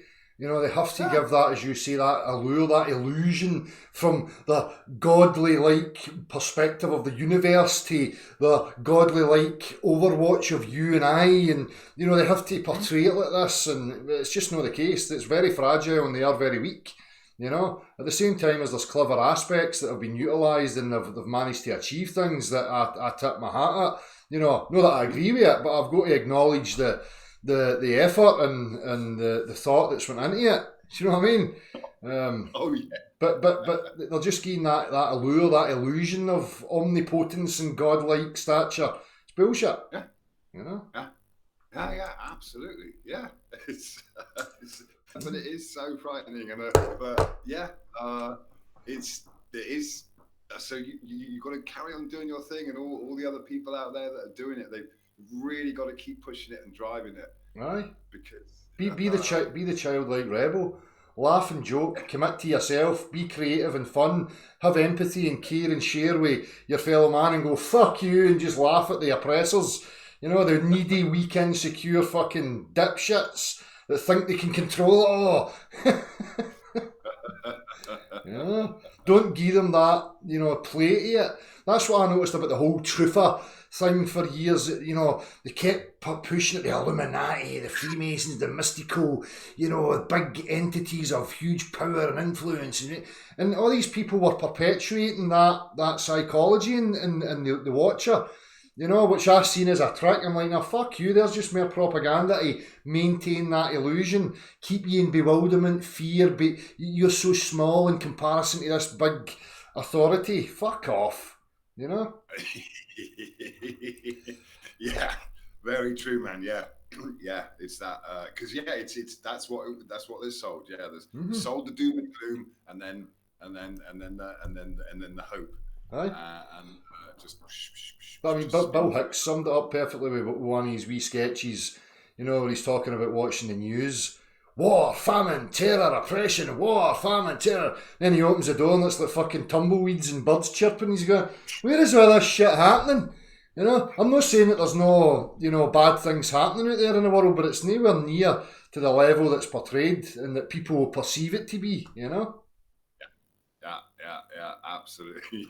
there's more good than there is of that, but it has to give the impression that that's the dominant factor and force, where, no, creativity, empathy for your fellow man and an altruistic attitude is really, for me, what's at the root of the majority of people that I know. It's just that right now they're in fear of that. They don't know how to, get into that habit.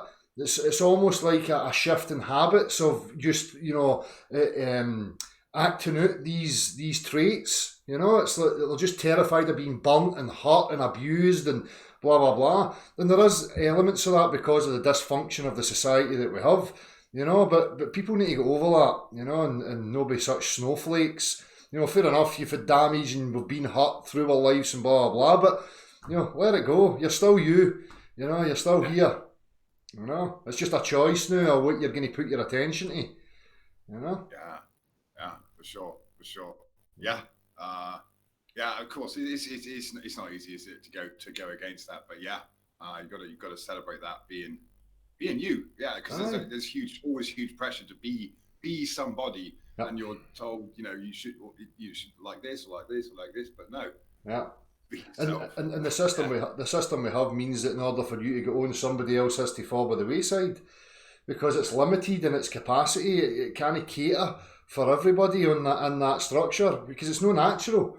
As I was showing in that wee video, what's our nature, what's important and what's really relevant is, and why are we not committing to that, going with your gut, going with your heart and what you know to be true and right, So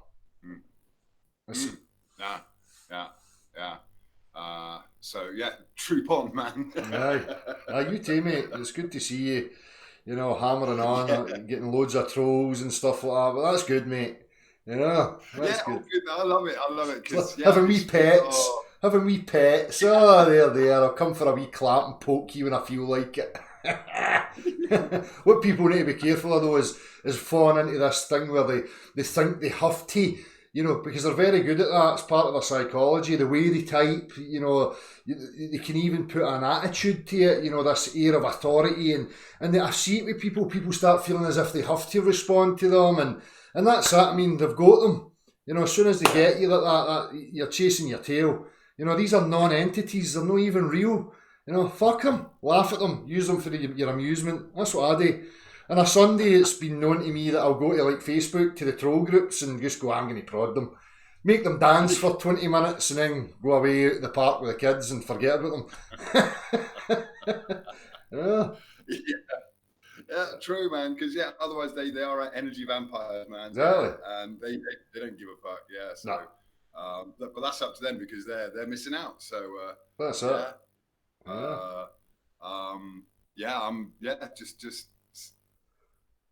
Just stay with the people that are gonna respond and work through this thing, man. Well, I'm more interested in intellectual honesty.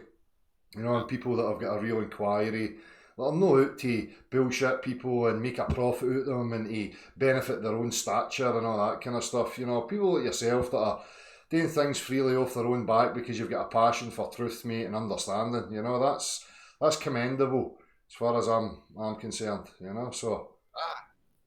Yeah. No, it's just this is it. When you see these ridiculous arguments and childlike behaviour, and it's like there's people that are supposed to be grown men and they haven't got a fucking clue. No. And so it's like, exactly. And that's another aspect. People need to understand a bit of psychology to see these behaviours in these people, to go, look, they're just, what they're offering doesn't make any sense, and their behaviours don't make any sense. It's all falsities, projections, insecurities, agendas. People are on task. You can identify it because it doesn't add up.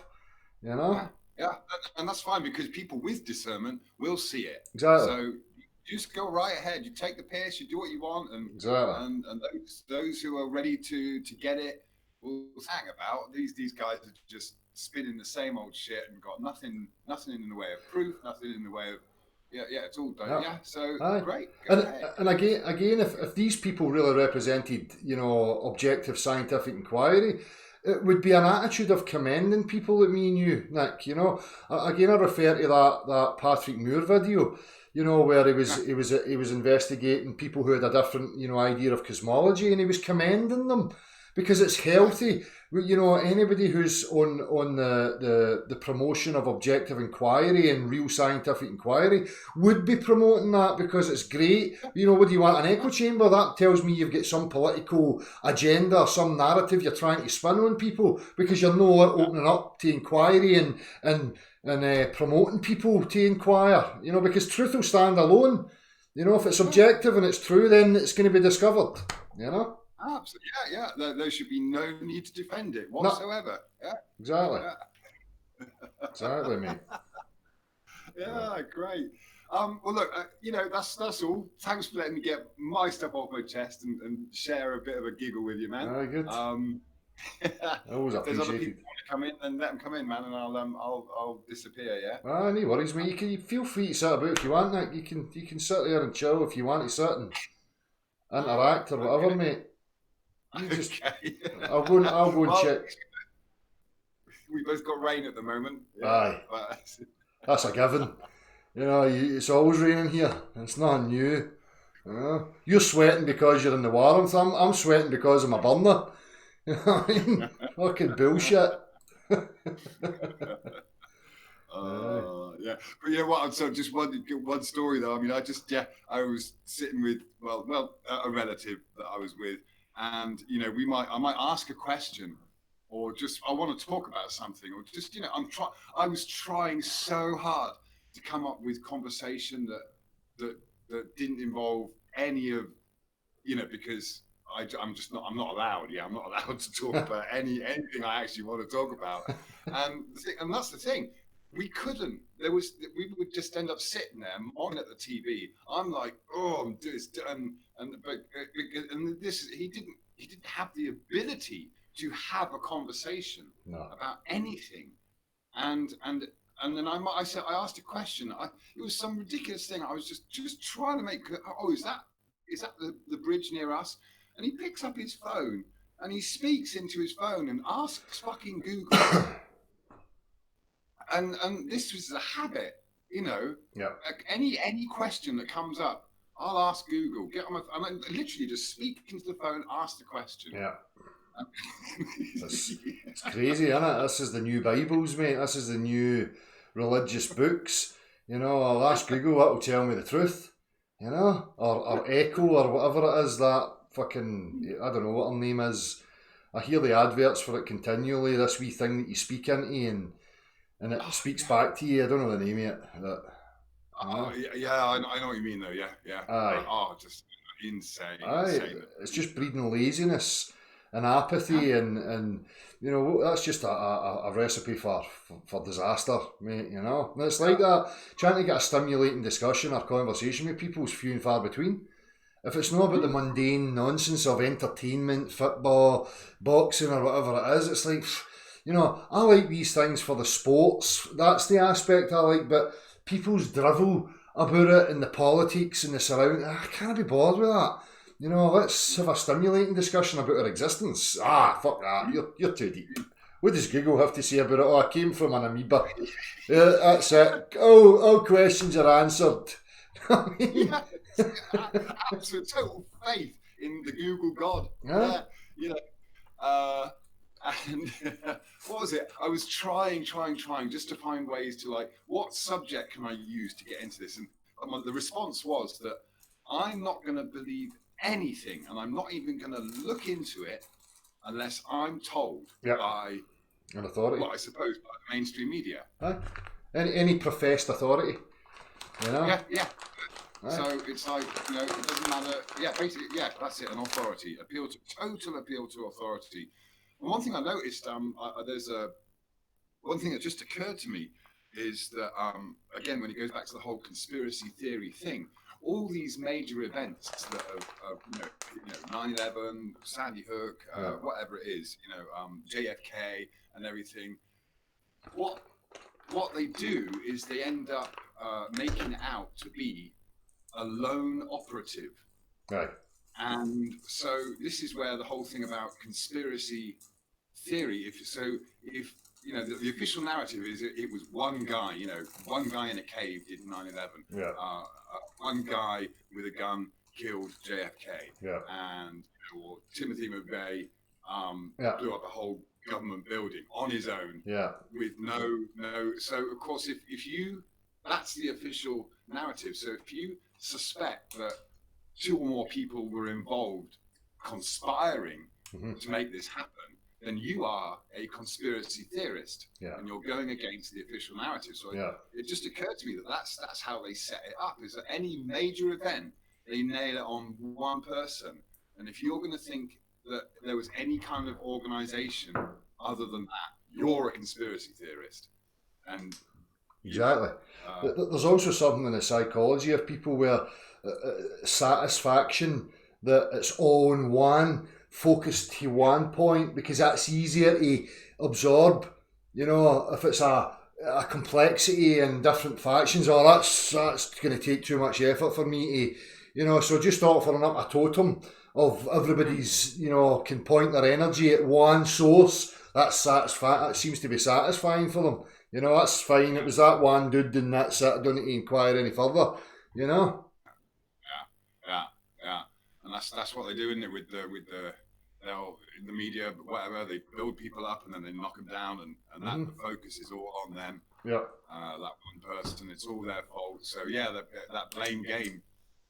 So yeah, we're never taught to be responsible for our own thoughts, our own actions, or our own, you know, blame. But that's what is frightening about it, is that, you know, you've got people who might get educated and they might become some kind of psychologist or something like that, so they become officially qualified, and then these people will then have the power to say he's a fucking nutcase, lock him away. Yeah. And so that's it. It is frightening in that respect, that these people are literally given power to, you know, to destroy people's lives because they're labelled as this or that. Right. Yeah. That's it. It's the problem of these ideas of democracy and governments, and, you know, why are these people not there to just preserve the infrastructure, the basic necessities, which is what their role really should be. You know, if they start wandering away from that, we've got an issue. I wish people would just recognise that. If they're not offering up some aspect of the objective infrastructure that we require as human beings to share, then that they're moved away from their role. They're now corrupt. Get them to fuck. You know, it's as simple as that. You know. Yeah. So it's that's it. People are, and when your faculties are taken away like that, and you don't realise, and of course that is the worst thing. That is is that the way they call Dunning-Kruger, that, you know, you haven't got a clue, but you think you know everything. Right? That's the majority of the populace. As I say, you look at the interviews of me going up to the universities, and even the ones I don't film, you know, I'm speaking to these people and I'm going, you're in higher education, and you don't even know the terms and what you're using, the phrases, buzzwords and mantras. As I say, you try and take them back through their reasoning processes and you end up at a void. And they're just like, oh, well, that's what I was told. It's frightening, you know? Yeah, it is. Yeah, it is. I see it all the time here as well. And of course, that mindset, when people carry it around with them, and they you know, they can't even if they want to expose, they might try to expose themselves to something new, something different, but they can't take it in. They're just not open to it. They're just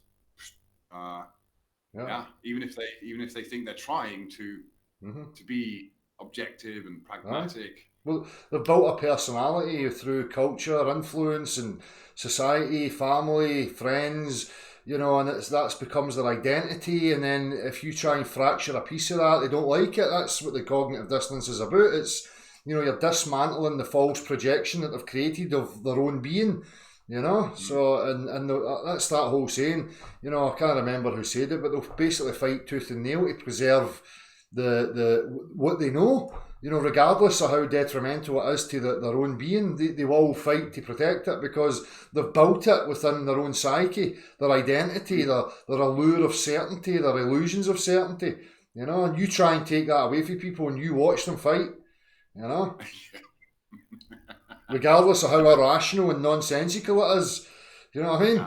But it doesn't matter to them because look, everybody else is doing the same, so that just reaffirms it to me that I'm right, you know. Yeah, you see that, but that's good. You know, if they are fighting, then it's in some ways it's one of those stages that they got to go through. We've all been through it. Aye. And whatever, we can all relate to it. But there's a difference, mate. I never ever threw myself in feet first and fully committed to anything that I was experiencing.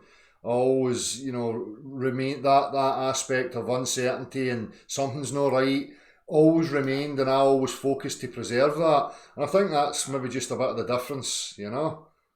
It's just a choice. And again, it's different walks of life, different. You know, Marty said that to me earlier. You know, how different do you think you would be if you were born in a different circumstance? You know, imagine being born into a wealthy family that have got, you know, amazing wealth. You know, where would your mindset be? How different would you actually be? So, you know, I think a lot of it depends on circumstance as well, you know. And people having success within a delusion, the structure that's here, you know, that reaffirms it even more. They commit to it even more, which means it's set in stone for them, you know. Yeah. Oh, it is the toughest one, isn't it, for those so-called successful people that have you know, made their way through that system successfully. Yeah. And why should they stop and think about how different it could be? Yeah. Exactly. It's tougher for them, for sure. So yeah, I'd rather be unsuccessful in that respect and have a shitload of other experiences and but got the shit in the stick sometimes. Exactly. But even at that, even accumulating that wealth, they're not truly liberated. It's not going to bring liberation to you as an individual because you still don't know the bigger picture. You know, I've said this before, many times have you seen that, people that come from rags to riches and they just end up depressed, you know, because it might feel fulfilling when you get it at first because that's what you set out your goal was, but eventually it's going to start to, you know, become dissatisfying. There's only so many motors you can buy, there's only so many homes and holidays and women or men, whatever you can have in your life. It's not going to change anything. You know, the bigger questions still remain, you know? Yeah, sure. Yeah, it's very empty. Yeah. But not to say that I wouldn't mind a wee shot at it, you know. You know, I would still like to live that experience of having immense wealth so that I can learn the lessons. So if anybody's out there that's willing to help me with that lesson, by all means, send your millions my direction.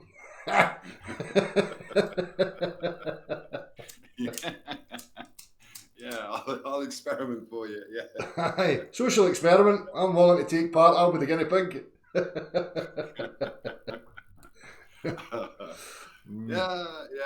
Yeah. But it's this is it. All I think all we want to do though is just give. We've said it before. Just, you know, if people can, if anyone who's interested can just have that experience, you know, go back to be like, you know, being a kid again. Yeah. But not the immature kid. No. Anything but a kid without the naivety. Aye, without the naivety. You know. Yeah. But again, I think that naivety is an admirable trait and a better structure and a more natural structure because you know it's an aspect of looking up to your peers because they're supposed to be experienced with the world and have skills and real knowledge that's useful to you to pass it down. So I think that aspect is the opening door for you to absorb that. But it's just that's been, you know, preyed upon and that door that's open's been filled with utter garbage. So that naivety is new corrupt. You know, the information, the bullshit that's been put in there is corrupting the psyche of that naive child. You know, that then has a detriment on the creative, explorative nature. You know, it becomes, you know, warped. You see it everywhere: drug abuse, dysfunction, you know, dissatisfaction. They're all symptoms of the structure that we're living. You know.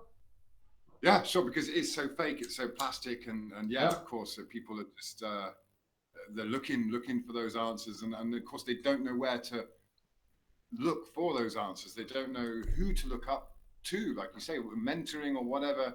Yeah. Who's giving them the tools to do that? Because of course it is down to us, like you say, down to us eventually to work this shit out. But if no one's actually even just pointing you in the right direction, then we are all going to be lost souls. Yeah, that's it. It's like you're given recreation time. Oh, now the kids can have recreation. No, that should just be the fucking base. That is the way it should be. Not a recreation time. That should just be the fundamental being. You know what I mean? Put up with all this bullshit and we'll give you a wee tiny portion of recreation time. You know?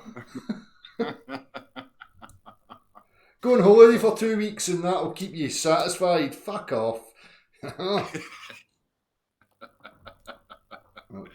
Yeah. But yeah, I just, you know, there's one guy I'm talking with, and he's getting it because it's been pointed out to him, and he went down to the Gower Coast, and just, you know, one of these 2-week holidays, whatever. But he's like, yeah, he's actually looking. You know, the moment people look, this is all they got to do. He's like, yeah, there's something not right here. Yeah. I can see further than I should, and yeah.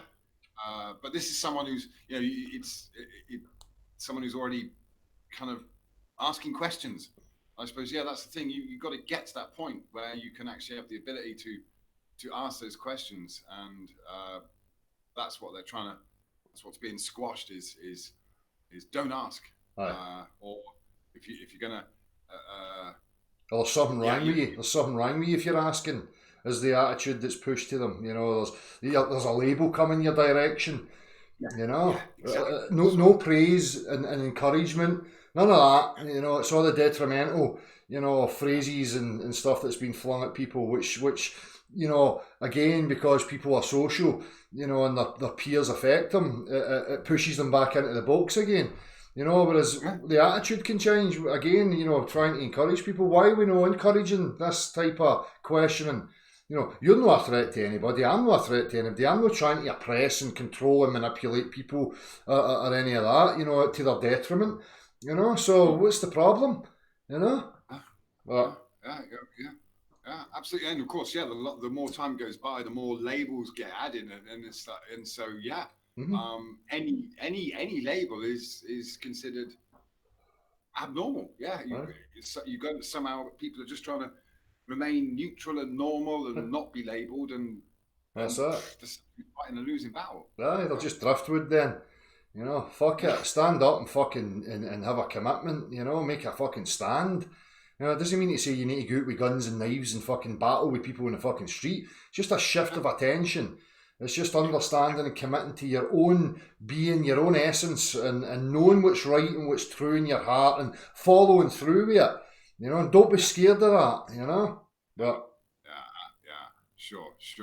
Because, yeah, you know, whatever, the system, society, it's got all its good points. It's great when things work. It's good when there are systems in place that make things fair and all that stuff. You know, I've got no problem contributing to a society, paying the taxes or whatever it needs to be, if it's all for the better good. And but your taxes should be your effort. Everything should be based on a resource, you know, that we share. Yeah. And as I always say, you know, I'm fine, you know, the infrastructure needs to be maintained. Cool, I'll do 2 weeks out of the year, you know, and I'll help to maintain the rail or the road or whatever it is that we require. That's fine. Yeah. You know, if we're working for our soul and we're working for the benefit of each other, then I'm going to contribute to that. But sticking me into a situation of dysfunctional morons producing needless pish for a reason that's fucking empty, that's just not going to work for me. I'm going to get fucking depressed and anxious and lash out and, you know, so fuck you, you know. But, yeah. But it did occur to me as well that like even like people, the elite, are still being conned themselves. Someone like, for example, Richard Branson, who's trying to get to space. yeah. He's okay. He has an idea, and he might well believe that he can get to space. But he's, of course, at the same time, he's ripping off all those people that, oh, you give me the money for the tickets in advance. I'll sell you the idea. You know. I've got to question that, Nick, though. You know, you see the sanctions on countries for having missiles and stuff like that, but yet this civilian can just wander along and go, oh, I'm going to start building rockets and spaceships and that. I mean, fuck off. You know what I mean? He's got to be complicit in it at some level. You know, he's not just a standard citizen like me and you that just happens to have a bit of money. I just don't buy into that crap at all. You know, as I say to these people all the time, do you know what I do? Just make an empty firework, surround it with 360 high-tech cameras and equipment, and send the fucking thing vertical. No deviation from the vertical, straight up for as far as you can get it, and let's see what happens. You know, but yeah. No one's ever done it. Nah. Mental. Yeah. I'm not going. Yeah.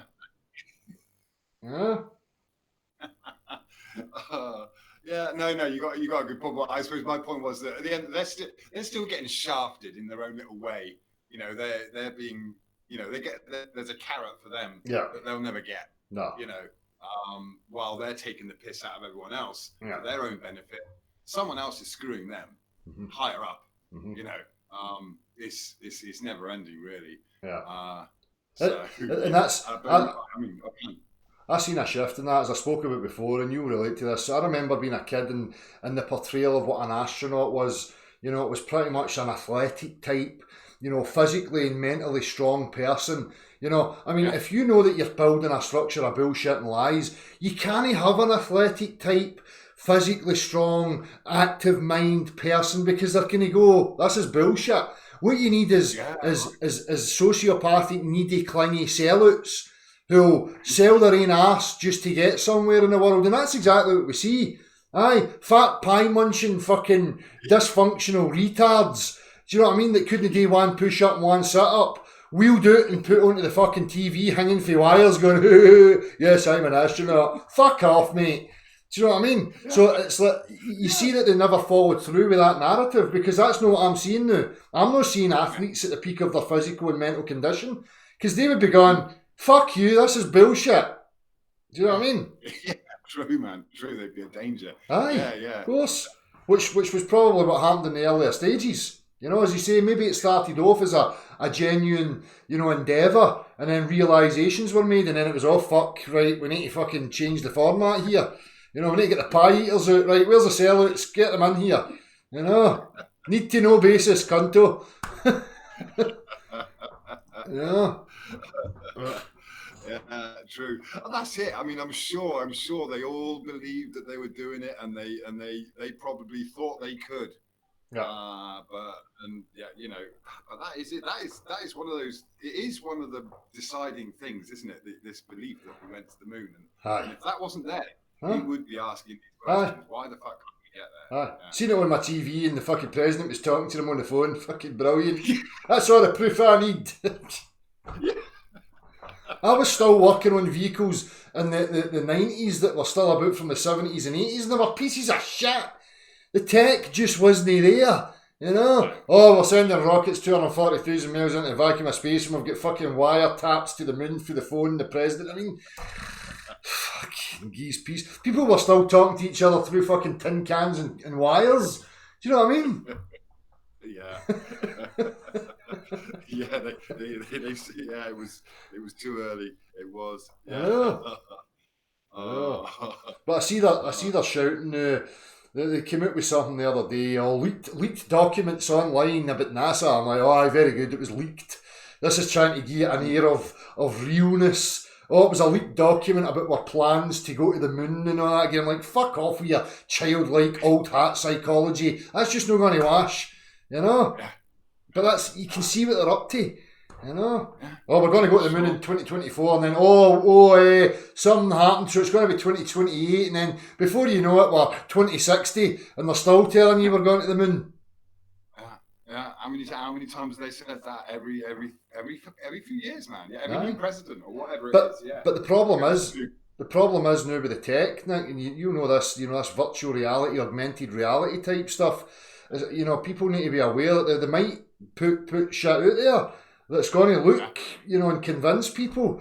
But again, they're only seeing it through their fucking TV, But that's where they've encapsulated everybody. They've got everybody's attention, taking it through this device here, So, and they're advancing the tech, which tells you that they're going to utilise it and use it to deceive, So, absolutely. They might get to the stage where they could actually convince someone who thinks they're an astronaut that they actually went to the bloody moon. Aye.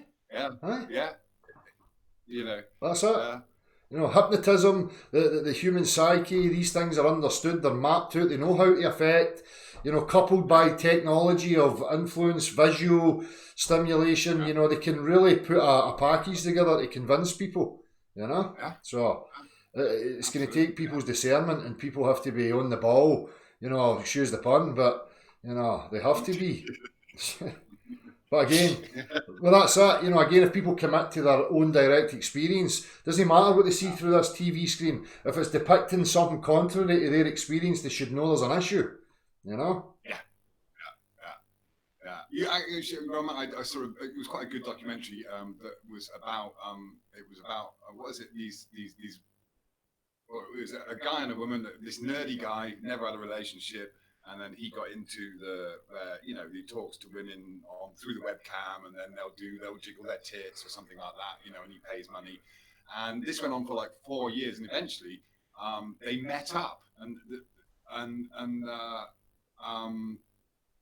it was good to watch because both of them realised that the woman was more switched on than the bloke. Mm-hmm. The bloke was just deep into his fantasy, thinking that this woman was going to come round to his house and do the same shit, slap her ass and jiggle her tits for him. And of course, reality, meeting each other in person, it forced both of them to reassess the whole situation and realise that they'd been living in this. Well, the woman knew because that's what her job, but the bloke actually had to come to terms with this realization that it ultimately was healthy for him, because he got over his fantasy, went through it, and he realized that it was a dead end, and he actually just had to man up and get out there and meet real people. Exactly.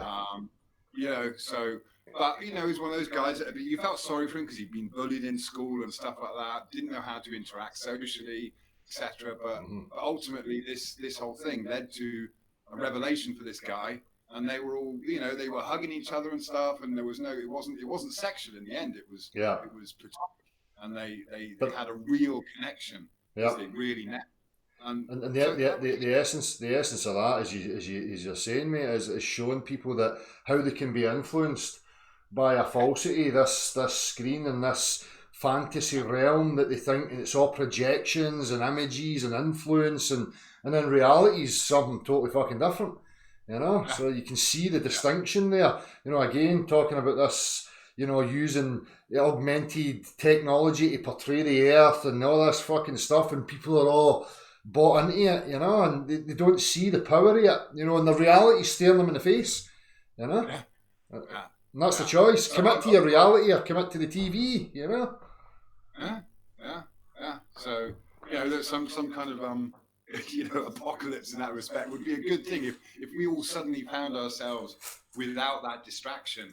I don't think it would be that bad. We wouldn't necessarily be fighting in the streets over. We very, very, very quickly come together when we make that human connection. I think that's constant effort to distract us from that. That's it, and this tool, because they would never had the manpower, it would be a logistical impossibility for them to have this much influence without this piece of tech, So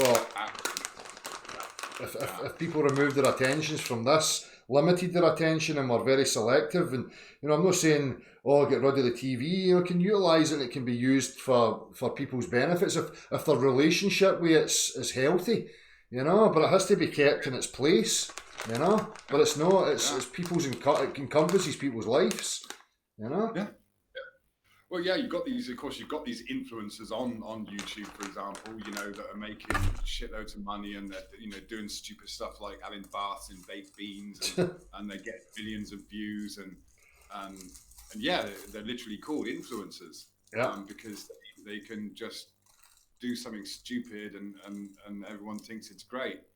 So yeah, they've controlled that medium. They've jumped in there and controlled it again, which is obviously, you know, YouTube and on all that stuff, the internet, whatever, Google, it's a database of vast amounts of information that we could tap into. But yeah, they've done that. These people with the resources, like Disney or whatever, have done their best to co-opt it and direct the narrative. So you're absolutely right. Yeah, it's again, that comes down to our discretion, and that's the worrying thing is the tools are all there. It's all the information is there. And they say, people say, it's funny because people say, well, you know, the globe defenders, they're like, use Google.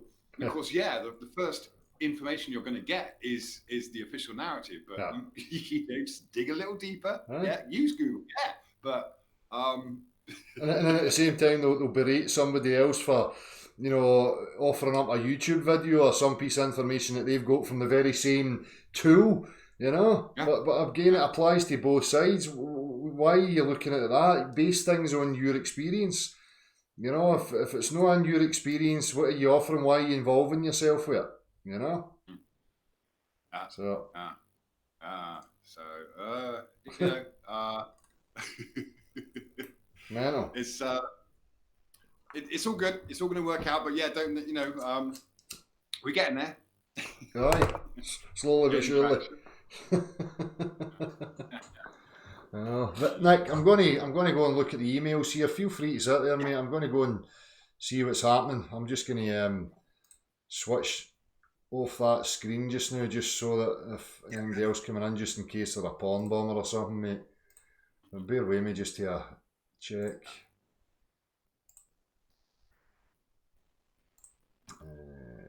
Right.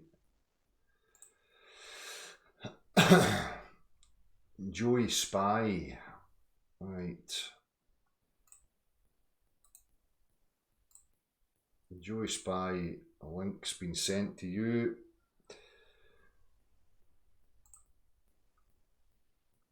Aye, so as I was saying, like, I see you're getting a lot of trolling and, you know, you're being involved in the hit piece videos and all that stuff, so... yeah, and it was, it's like, find the one where he's looking I'm never a pretty face, but find the ugliest one. Mm-hmm. Yeah, so apparently my nickname's Gigantor now. Aye. Yeah. That's it. I know. So, like I said, all good, but these kids, and to see them all ganging up, having to gang up and do this shit. Yep. It's just okay. Then all you're doing is showing your cards. Exactly. Because that's all you got. That's it. Yeah. Well, that's the healthy approach. That's the wisdom there, Nick. You know, you can just laugh at them. It's a reflection of aim. No. Joey Spy, how you doing? Hey man, how's it going? Good. Hi Joey. Hey, Nick lives in Thailand, right? Yeah. I'm over in Taiwan, man. It'd be cool if you want to come visit. Oh, okay. Well, thanks, man. Yeah.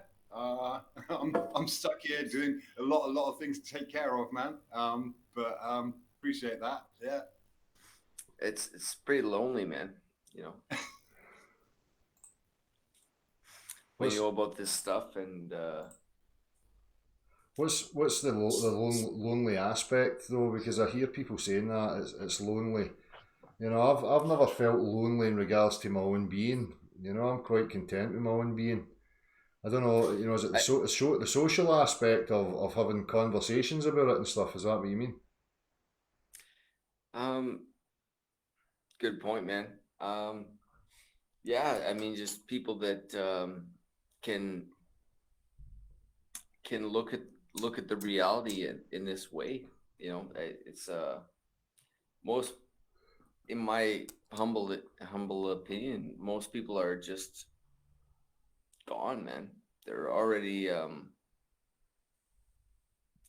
brain damaged. Like they can't look at the reality that they're in any kind of critical way. They're just gone. Like, Well, what I'm getting for your psychology is your attachment to others, though. Are you not satisfied with your own being? Can you not find contentment in your own self so that you're not affected? I can look at my reality and I can go, oh, well, people are too far gone, but I don't see it with a depressive tonality, like it's really affecting my emotions. Because then that would be me telling you that I'm attaching my expectation to these people, and therefore they're going to have an influence on my emotional state. I think what people need to realise is that it's your attachment and your expectation of others that then, has a feedback to you that makes you feel that feeling of anxiety or isolation or whatever. I mean, I can still walk through my life with a spring in my step, knowing all this stuff, seeing the state of the mindset of the populace, but, I'm me. That's not, it doesn't define me, it doesn't really affect me, unless of course I have an expectation of them, then it's going to affect me. But then that and therein lies the problem. Why would I have an expectation of them? well, that's an interesting point, man. But I think that's also curious for you to say as well, because I've seen your videos before when you go to talk to people, Yeah. and like sometimes don't you just want to scream at them, man? Like, God, wake up, dude. Not really. To be honest with you, I mean, again, I would have to be addressing myself and saying, well, that, I've always speak about that. If you're setting out with an attitude of conversion, then that's you, projecting yourself onto others and having an expectation of them, which is a form of want to control. And then if you're not getting the proper response, you're becoming frustrated with that because you're setting that game up for yourself. But in a comical sense, in a comical sense, no, in a deep-rooted emotional, psychological, essence, just in a comical sense, as an overview, I can laugh at it and say, sometimes I could throttle them, but I don't have any real attachment to that. It's just that it's caricaturing the interaction. I have children too, man, and so that's satisfying enough. But it's just, I always feel this. It's like I feel this sense of, I don't know, man. Maybe I'm just too compassionate, I guess, for other people, because we know I don't get that. Know what the hell is going on here, but we know we've been lied to in a big way, right? But is that a compassion for other people? Because is it compassionate? Because I don't see it as compassionate if you're getting wound up and emotionally affected by the mindset of others. That's for me is no compassion. That's frustration that you're not getting your own way or what you want to happen. Compassion for others is... What's that? I said that's an interesting perspective, but I think I look at it like, you see people and they're just so gone, and they just want to talk about celebrities and just things that totally don't matter like that. That's the way I kind of look at the people out there, is that they're just completely gone, man. Like I don't have the right to go around telling people what to think or what to do or how they should live their lives, but man. Yeah, sorry. Yeah, did you say you got kids? Yeah. Yeah, I have 4. 4. Yeah. Nice one. Have you got like is your wife or your partner like the same nationality, or is she Taiwanese or what? Yeah, she's a Taiwanese lady. Oh, wicked. So they speak both languages? Well, the oldest right now is 7 years old. So far, they speak English and Chinese. Oh, brilliant. And that's the thing, man. You're doing it. You are making that change. You are creating that's where your focus can be and should be, you know, and that the feedback you'll get from your 4 kids. I mean, I got 5, so I know there's never a dull moment, right? There's always something going on. Right. You can't be worried about what everyone else is doing or thinking, because if we're focused on getting it right for our kids, giving our kids the tools for them to operate in this global society with 2 or more languages, and your culture, your wife's culture, that is progress. That is, you know, and as long as you're making sure that they're not being distracted and they're not getting, you know, mind controlled or whatever, you know, they've got the tools, you're giving them the tools. That's our responsibility as parents. And I think when I became a parent for the first time, it was like, that was okay. That was the direction. It's like, yes, I got a direction now and a purpose. You know, there's a whole new meaning to life. So, if ever you're feeling that the world's gone to shit, then just go and have a, you know, chase your kid around the room or something, you know. Good, do a nice gesture for somebody, and you know you probably get something in return from that, or whatever. You know, I think a lot of this can take people into dark thoughts and perceptions of the world, as we were talking about earlier. Nick, you know, the media portrays things in a overblown fashion. You know, and if people are putting their attention there, it can start to affect their psyche. You know, and then your emotions start to be affected by that, and before you know it, you know. The whole world's shit and everybody's shit and it's all a lost cause and blah blah blah, you know. But for me, I have to find satisfaction of being me first and foremost. And if I'm content and satisfied with that, then what does it matter if somebody else wants to believe that they're a hairless monkey on the exterior of a testicle? I mean, that's up to them, you know what I mean? I don't need to buy into that. Well, their way is not going to define me, you know.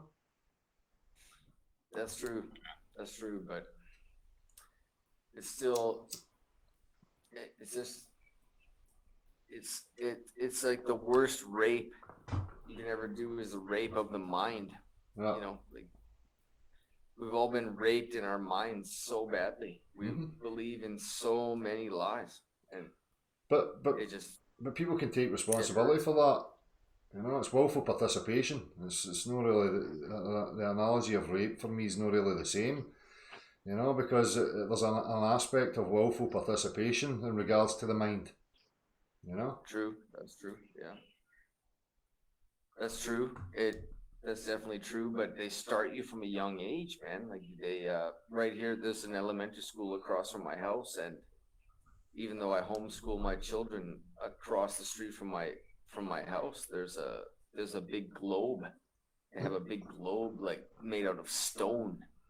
When you go into the school, there's a globe, man. On the currency here, $1,000 bill, which maybe would be worth about 20 pounds or so. It's they have children staring at the globe. It's amazing, like the propaganda, man. But the difference is, as Nick was saying, you are that change because you can then influence your children. You're offering them a different perspective. You're offering them different avenues other than just the echo chamber that is the established narrative. So, you know, having that option is healthy for them. You know, then they get a wider spectrum. They're not influenced by one source. So focus on you, focus on your immediate and how you can affect change there, you know, and forget about the strangers of the world. I go out and you know, a lot of mine was social experimentation and to show methodologies for approach and discussion and to highlight certain aspects. Never once did I ever set out to think, I'm going to save the world and I'm going to change everybody, because I would have fucking destroyed myself 10 minutes later, you know? Yeah. So I think it's just... No, I'm watching those videos, man, you fail so much. Like, there's so many people that just totally reject your ideas. Like, you just soldier on, right? That's it. You know, it's totally indifferent. I thank people for their time, and it's always, you know, I always appreciate when any of these people offer me up their attention and their time, because that's the value, that's what they've gave me. You know, what they take away from that or what they continue to believe or whatever has absolutely no bearing on defining me and who I am, you know. And if, as I say, if it did, I would have been a shambles 10 minutes later, you know. Yeah. Yeah, that's true, man. So You fail way more than you succeed. Like when you watch all of those videos, when you confront people with this information, like well, it depends what you mean by you'd have to define fail, you know, and what I was well, setting out I to mean, achieve in the first place. As I say, conversion was never my goal. So if you're talking about converting them into, you know, looking at things a certain way, then there was no failure in that part. It was right, success. The success was the interaction, the approach, the decency of people, regardless of what walk of life, that they would actually stand there with manners and respect and engage with me. You know, whatever I'm bringing to them was the aspects that I seek to highlight. You know, as I say, you have to understand your relationship with yourself and your goals and what you're setting out to achieve are going to have an influence on you. So you have to be very careful, as I say, of having expectation of others, because it's going to be to your detriment. oh, well said, man. That's it. I agree with that. Cool. Well said. Aye. I had a thought. Never heard anyone share before, but I wanted to share this with everyone here. Is that you know, before this era that we're living in right now, I've noticed something is that as human beings, we're here and we don't know what the hell is going on. We don't, at the end of the day, we don't really understand why we're here or what we are or what we're doing, right? Yep. So Yep. I had this That's thought funny. that, It's funny. I mean, my relationship to that is funny. and so I think one of the way they control us, that whoever they are, right, is that they tell us that they know how things are. Aye. Like the religions of old were all about telling you, like, well, if you do this in your life, if you serve us well, then you'll go to heaven and you'll have a good life. And if you don't do what we say, then you'll go to hell. Yep. Right? So it's the same thing. It's the exact same Mm-hmm. system right now we have, where the scientists tell you how everything is, and that you're just a stupid monkey floating Right. around. So you don't matter. Well, I Right? mean, You don't matter as they crank up the death rate and aye, the way they make it out, as I said at the beginning of this, they make out they understand the universe and all that. Well, if you understand it, fucking make me one then. right, exactly. Make me a fucking universe. You can't make me life Yeah. from nothing and universes and all that smarty pants. Oh, you can. That means you don't have a fucking Scooby Doo then. Okay, so I'm glad we've cleared that up. Yeah, like you guys are clowns, man. You don't know anything. You don't know how far away the sun is. You don't know that. Like they're just a bunch of liars, man. So, Well, it's that's the thing. I mean, to attach importance to that is wrong in the first place, isn't it? Yeah. I mean, yeah, they're selling us a creation story just like any other religion. Yeah. And, Yeah, exactly. It's and to what ends? Because like no one's an authority. No one has the answers. No one can tell us that. We're all clueless. We're all just and I think that's empowering too, isn't it? To know that it doesn't matter what kind of rhetoric they come up with, they haven't got a fucking clue either. Even the people that are making these claims or believe that they've got some kind of authority, they're lost. They're suffering. Leave them to it. Let them just play their little game, and exactly. it's you just don't have to be a part of it, and you don't have to be sad either, because that's their thing. And it's I think that ultimately it's empowering. The fact that you see it is empowerment. You're free. That's it. Mm-hmm. You're not losing lives in the game anymore, and you're not getting frustrated. You shouldn't be frustrated. No. And again, understanding the psychology of your own self and talking about and this, that and the other. ideas in the mind belong to you. You can only put your attention to things, and it's your responsibility for what you're buying into. It's a different matter, which is criminality. If somebody comes along and violently abuses you or something like that, then we're talking about something totally different. But when we're talking about the influence of the mind, people have got the authority and the ability to take responsibility and control that, you know? An idea only has influence if you absorb it and you incorporate it into your own being. Right. They tell you the answers, the media, you know, they give you the answers for what reality is, and they give you the answers to the unanswerable questions. We don't really know why we're here. We don't know who we are. We don't know where we came from. Of course, these questions can't be answered, but the religions and now today the religions are. What do you mean? Sorry. Vilified and ridiculed. I noticed you just said that there. I don't want to sweep by it, but that we'll never know. I don't know where you get that. Well, I mean, probably we'll never know. Probably, in your opinion, that based on your emotional state right now. Maybe one day we could figure it out with exploration. Well, that's it. That's it. You know, never say never. Right. We have the faculties, we have the ability to reason, and we have these constitutional processes, so let's utilise them, you know? Yeah. The sad thing is that we need money. That's the sad reality in this world that we live in right now. It's like if we had lots of money, then we could go and for you and I in this particular situation right now in this moment of time, yeah, money. But in the bigger picture, it's money doesn't make anything happen. It's human time, effort, resource that makes things happen. Everything that you experience that's part of society and culture is all at the hands of people's sweat and endeavours and time. A piece of paper never made any of this. Yeah, you're right.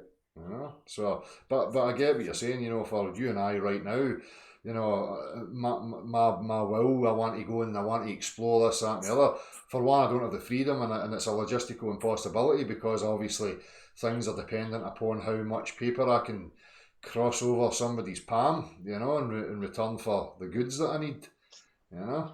Yeah. So but I was told that if you take a boat and go to the Antarctic or something, then the government will stop you. Maybe that's true, but we don't really know. No, we don't. We don't, mate.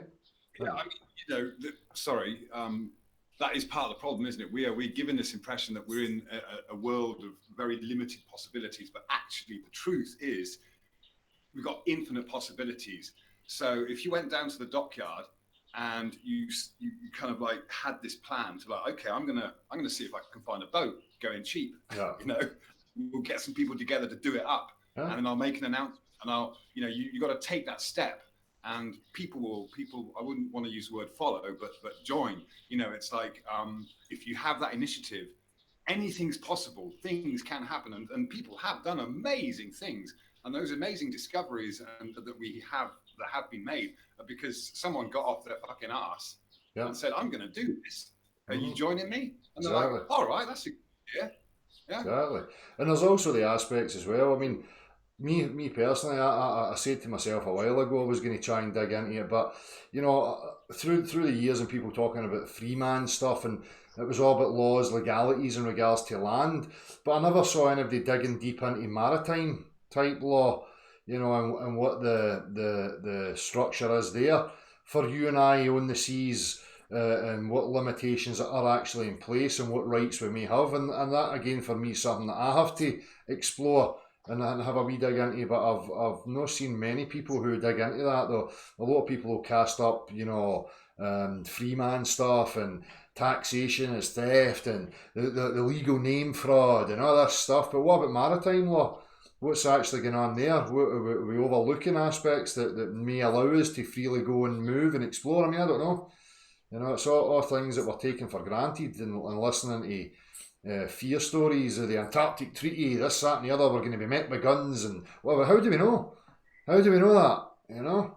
Actually, yeah, the thing is, once you get beyond, what is it, maybe they have an exclusion zone of 100 miles or something like that, but once you're out in open waters, it doesn't belong to anyone. Yeah. So there are people now who are actually creating floating homes in the sea Yeah. outside national boundaries, and they're free to do what the fuck they want. Exactly. Yeah, because they're not under any law, Yeah. maritime or otherwise. You Exactly. know, so it's there. It is our Earth to explore. We're of this Earth. We're allowed to do that. If just as Del was saying earlier on, as long as we haven't signed our name away to you know, Contract. Aye. contract. Aye. But even if you sign that contract, you can go somewhere else where that contract doesn't affect you Yeah. and be free. Exactly. and explore. Or Yeah. remove yourself an honour from any contractual agreement. You know, again, for me, that was one of the lessons through that whole process, was just to remain in honour and to be respectful and you know, hold yourself with manners. You know, and that goes a long way, you know, just to be gentlemanly in your approach, you know, and always remain in honour and understand what you've signed yourself up to, you know. So, but Yeah, of course. well, cheers, Joey. Hopefully you find your way out of the doldrums and, you know, your outlook on what's going on, and come to a lighter place, mate, you know, because just for me it's just healthy just to laugh at it. You know, there's obviously a bigger picture. You know, don't get bogged down with the limitations of these ideas and the goings on, you know. Just rejoice in your own knowing, and that you're part of something bigger, and that the majority of this, I can just laugh at it. Go to my bed at night and I care not for the endeavours of others and what their mind warps are about. You know, it doesn't affect me. So, You know, I've got 4 boys, man. nice. So I'm a very busy guy taking care of all these crazy boys running around, and I love it, and it's great. Aye, focus on that then. They I'm are the definitely future, man. focused on that, man. I'm not depressed, but I just want No, you just sound a wee bit, you know, the way you come on and your tonality, you know, kind of gives the fair impression enough. that's maybe where you're at. So I can only apologise if I'm pigeonholing you, my man. You know, I don't mean to. It's just that your communication's kind of telling me that, you know. But Sorry if I came off as no, no need to apologise, mate. It's just communication and speaking openly without, you know, getting defensive and all that shit, you know. well, it's, you know, we can't see each other face to face, so sometimes I guess things get lost in That's it. the digital world. Well, you can see our faces. We can only see your floor or your ceiling, whatever that is. You know? Oh shit! Aye. Can see There you, you mate. go. Is that better? Aye. There you go. Yeah, face to the voice. That's it. Aye. Cool. Well, I'm going to go and see what else has been happening in the emails and see any requests here. All right, cool, man. Well, it's nice to talk to you guys. Cheers. Yeah, Look, thanks for the I didn't know you man. had so many children, man. You know, maybe we could meet up one day. Yeah. You know, ships in the night and all that. That's it. Go and smash that globe. I'll do my best, man. Again, thanks for having me, gentlemen. Alright, Talk to you cheers, later. Joey. Okay, take it easy, my man. Yeah. Late. Yeah. I'll skip out as well, Del, and let you know, move things along. Pleasure, mate. Cheers for coming on. Yeah, no, thank you for having me, Yeah. and I'll stay tuned, and we'll catch up soon, man. Defos, mate. Keep at them, mate. All right. Keep at them. Will do. No stopping me. Good chat. All right, cheerio for now, man. Take care, All right. buddy. See you soon, mate. And you.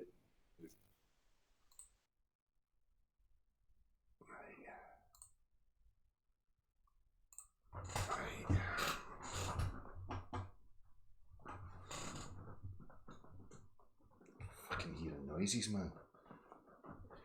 Shed's haunted. Right. I've got a couple of emails here. I'm not sure if they're requests, so days of obviously people that have sent me links and stuff, I'll check them out. You know, I'll do an analysing hangout and people can send me links, but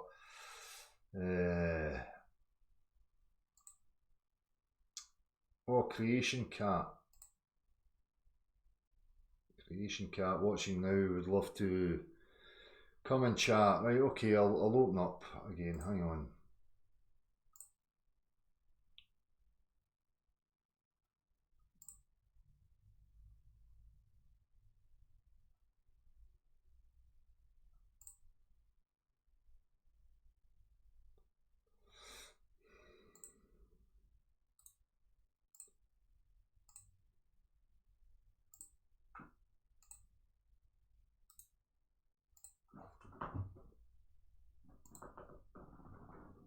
Creation Cat, link sent. Steve HV. Here's a link to a website with good advice on how to deregister from school in different parts of the UK. Take a look, see what you think. Nice one, Steve HV. I'll keep that for the homeschooling channel, but what I'll do is I'll copy that and I'll stick it into the chat box for people as well. They can check that out the now.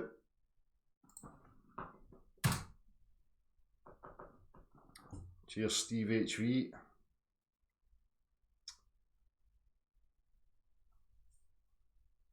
There was a nice Brenda scurrying about in the undergrowth. Charles Blackmon, hi, just wanted to add that Eric Dubai has already made a video highlighting Mr. Benjamin that I was not aware of. I suggest people check it out. Not that I'm interested in any form of personal attack on anyone either, but I feel that his presence is very harmful to those weak enough to still be interested in the state of mind that he offers. I'd make the video myself if I had the necessary equipment, believe me. Well, that's it. As long as people are focusing on kind of contents and intents and stuff like that, and it's not just about personality, you know, attacks, then I'm all for that. People need to walk their walk and step up to the mark and offer it as whatever they think's important and relevant.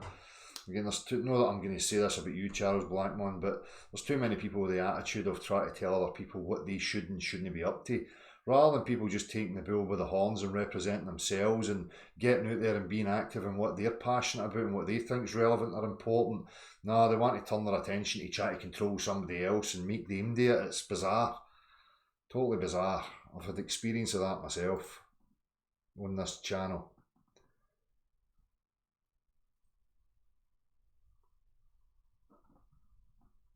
I think the tool one needs to understand is this meat sack we're in, how it works and functions, as it's the only tool we have to assess, observe, interact, manipulate and operate within this construct. Exactly Execrate 200.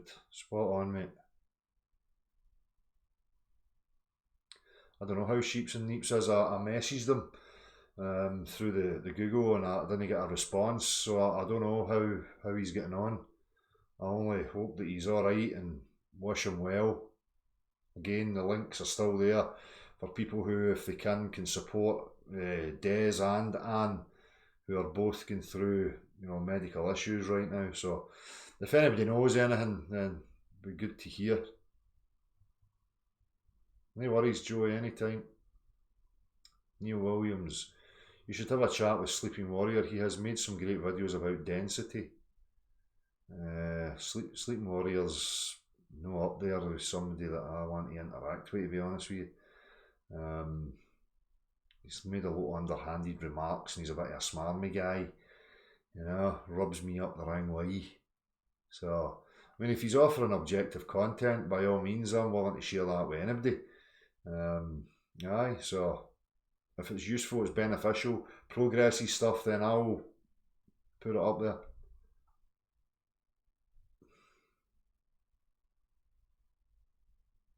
You're buying Bitcoin, are you?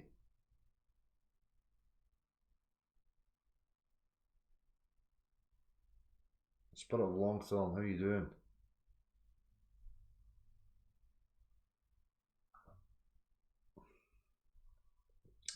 The place is like a prison. I mean, You know, you're encased within your own being as well, so it's all kind of limitation.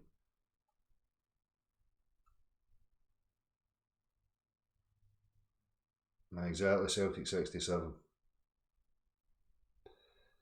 No, it's not Del Silanelian. What's not? What have I missed? Sorry. Forget what maybe you were talking about. Don't have any context to that. What helped you learn about truth, Neil Williams? I'm losing the context here. People are saying stuff and I don't know where to place it, what it's in regards to, so.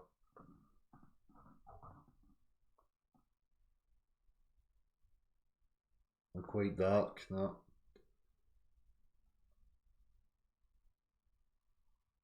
Sometimes it's good just to get that done. Spirit of Longthorn. Hope you had a good time.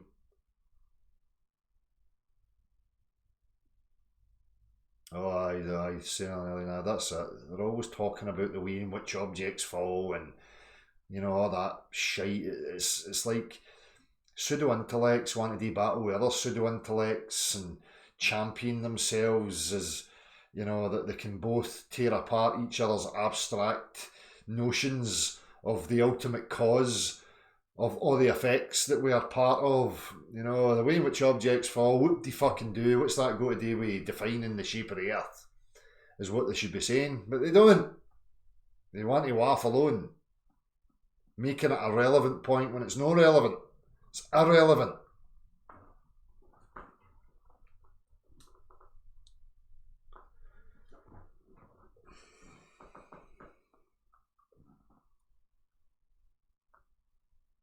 I don't know what I've missed there, Mr. Teddy Bear.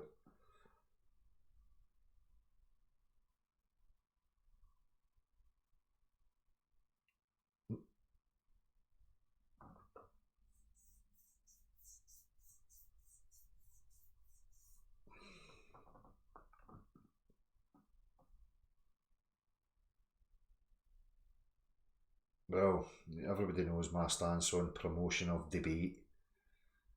Let's get the simplicities. Fuck your language. Fuck your abstract, pseudo-intellectual gobbledy-jobby. Just practically demonstrate your findings of what you think you know about my reality that we share. Shut your mouth and just show us. Oh, I need to debate. Okay. Bunch of insecure dick sniffers against another bunch of insecure dick sniffers.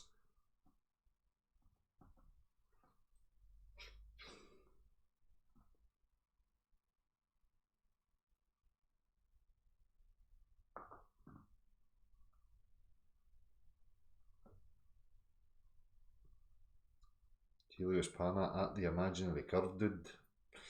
The AI deception. Email me, I'll explain it to you. Like, if you don't get just content or something you can offer up, explain it to me. Well, great one.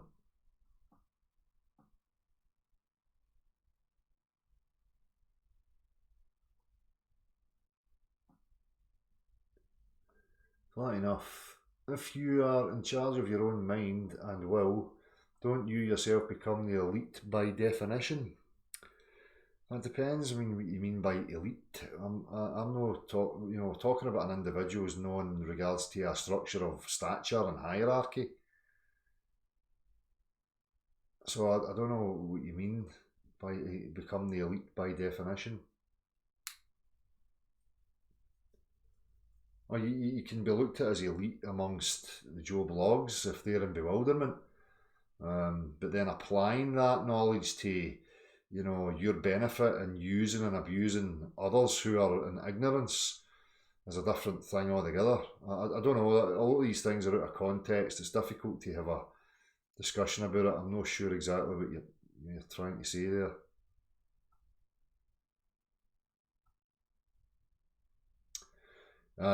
Crazy Polish man had his channel removed, no warning, no email, nothing. So he has a substitute channel up there, and I can't remember the name yet. I don't know if Dan's about this evening.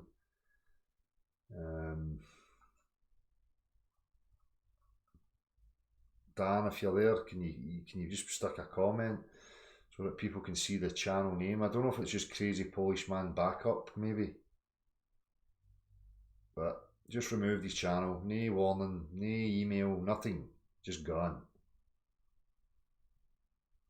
Oh, I think that's going to be a pattern that we're going to see spreading. You know, I think it's only a matter of time before this one gets whipped.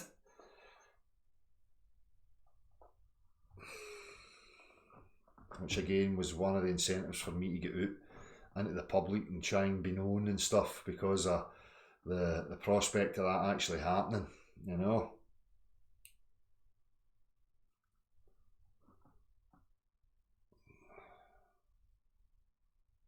Oh, they're just deleting them, Lee. I don't know what's going on there.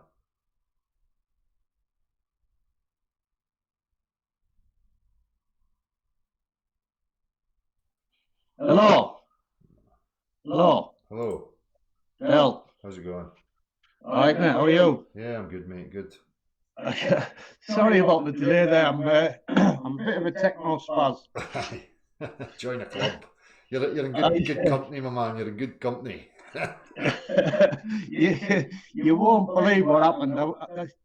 It said no microphone detected, no camera detected. And I was all in settings and that, and I was panicking. I was everywhere. I was like, I don't know what I'm doing. I even sent you an email saying, you're going to have to bear with me, you know, I can't figure this stuff out. That's all Or, right. or stuffsies, as you would say. Stuffsies. But what I'd done was very basic. I'd unplugged the camera from my vape thing. It's always the simple stuff. That's it, mate. Aye. So I read your wee email earlier, so Right, cool. So yeah, for the viewers, I'm very new to. Can you see me all right? I can see you fine, mate. I can see you fine. I'm kind of brand new to the flat Earth thing. Only about 2 months or so. It's quite sort of disturbing at first. It's a mind blowing thing. It's like whoa, it's like the film The Matrix, you know. It's, you know, when they say his mind's too old to be sort of exposed to the truth. It's kind of like that. It's very deep, and you don't know where you are. And I'll tell you one thing for sure: you're not ready to expose it to other people. No. I think you'd have to be a good few years into it, and knowledge and clued up from various sort of sources. Yeah. Where you get, you know, but your first instinct is to kind of like tell all your family and friends. Aye. And you do the very basic amateur stuff. You say, oh, the Earth's flat, I'm a flat earther. Like, check this out. And flat earther just comes across as the word moron. Aye, that's it. Yeah. It does. I'm a flat earther. You may as well say I'm a fucking lunatic. You know, That's it. You're attaching the propaganda labels to yourself and then getting a reaction. Well, it's quite it's quite a common theme, that though, maybe I've spoken about that before, where it's, you know, unfortunately it's an admirable trait. You know, it shows to me honesty and the willingness to just freely share information. But unfortunately, it is a minefield, and people need to realise that we're so far into the hypnotic state that altruistic will to just share freely information is not going to be easily accepted. So people have to, you know, be a bit more reserved, get their faculties together, be confident in their own being, and then try and have the conversations in a more indirect, you know, approach, rather than just blurting it out, you know, in your excitement, the revelation, you know. Yeah, true. And what else was I going to say? Yeah, you're best off kind of just giving them the observations, like you said. Just plant the seeds and don't mention anything about sort of flatness. Just plant the seeds, and you need to be somewhere further into the 2 months I am to have the ability to do that. I've kind of put that on hold, and I'm going to give myself about a year. And I've had these debates with people, and they come up with things, and I go, I haven't really got an answer for that. Yeah. I mean, one example was a 21-year-old I was trying to sort of convert, or for want of a better word. And I said, look, I thought I'd begin with the moon fiasco, facade, whatever you want to call it. I thought I'll begin there, and that sort of opens the pathway to, like, you've been lied to on a massive scale, and then take it from there, you know. But most people surrounded by me, like most people in my surroundings, think we went to the moon. So, so I start with the moon argument, and then it's if we went to the moon, from me, I'm saying if we went to the moon, there'd be a camera on the thing by now, so we could watch live footage from Earth, of the Earth, you know. And somebody like shot me down temporarily and said there is, and I went, well, hang on then, I'll pause the whole dispute because you know I don't know. I'm going to have to look into that. Yeah. So let's put this dispute on hold. But I'll tell you one thing, Dale, they're not putting the dispute on hold and going researching the stuff I've researched to get this far. None whatsoever. They just think if you don't have an answer or if they've clamped you up, that satisfies them. That allows them to then go back to their delusion because you don't have an answer. Yes, so I was temporarily clamped. Like we do have live footage from the moon, so I was temporarily clamped. Yeah. So I go on YouTube and there's several of them live feeds from the ISS. So fair enough, let's give it its due. You know, I'll watch it for an hour. I'll waste an hour of my life. Why not? The graphics are quite impressive. They look like, you know, we had that in 1995. Them graphics in films in 1995. You know, and then it's like. It's that kind of switches in up about 10 minutes and goes to the other side of the globe. Yeah. I don't know how many ISS stations are supposed to be up there. I don't know, but then it switches again and shows you another angle. And then I'm kind of thinking, there's got to be like things like lightning and flashing lights, you know, because you can see the detail. What you should just point out to them is ask them the question: is watching something on the TV a valid scientific inquiry? You know, just point. Yeah, that defeats everything. It defeats everything. But these people are so far gone. Yeah, it takes a bit more than that. But one interesting point, I don't want to sort of like blag ahead with the moon land and stuff. You got to keep bearing in mind, I'm sort of a virgin. I'm just a freshly awoken soul here. You know, and I don't want to go over stuff. You've been down this for 5 years. I don't want to go over stuff. It's just going to bore you.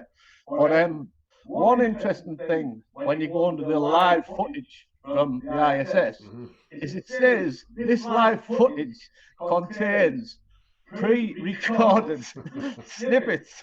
Yeah. I mean, define live, for fuck's sake. What's live? That's a farce in itself.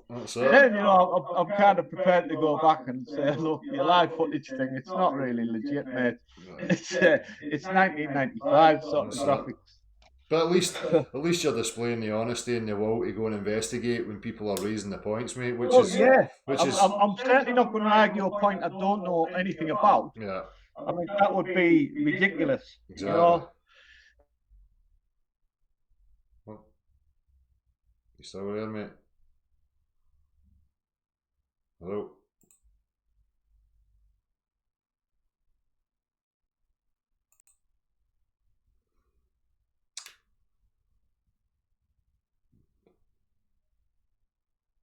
On.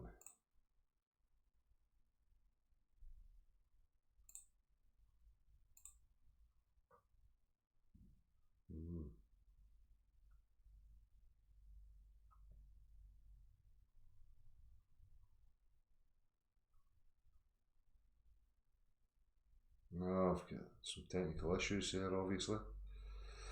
Right. Well, Creation Cats, I didn't catch your name there, mate. Obviously, you've got some technical issues, so you're welcome to join me the next time. Just send me another email. I'm going to pop off now and go and get the dugout and get some food, whatever else. So, appreciated people, a good wee chat this evening. Mods, as always, much appreciated. Everybody else, involved in chat and viewing. Hopefully, there's been something offered for you. I'll see you very soon. As I say, I spoke about having a reaction type channel. I don't know whether I should just do that on here because it's all relevant anyway, and people can offer me up whatever. So as I say, when I do the reaction type videos, you can try and trigger me with, a weepy emotional thing or whatever it is that you would like to see a reaction of. You can send me it. So I'll be doing that in the next couple of days, maybe even tomorrow. And as I say, I'm going to get onto it this week to get this homeschooling channel set up, and I'll start from the very basics, as I said earlier. We'll start from where homeschooling is permitted. I mean, the absurdity you know, where you're allowed to actually take, you know, responsibility for your own children. You know, I'll lay that kind of stuff out. So anyway, cheers people. Take it easy. See you very soon. Bye.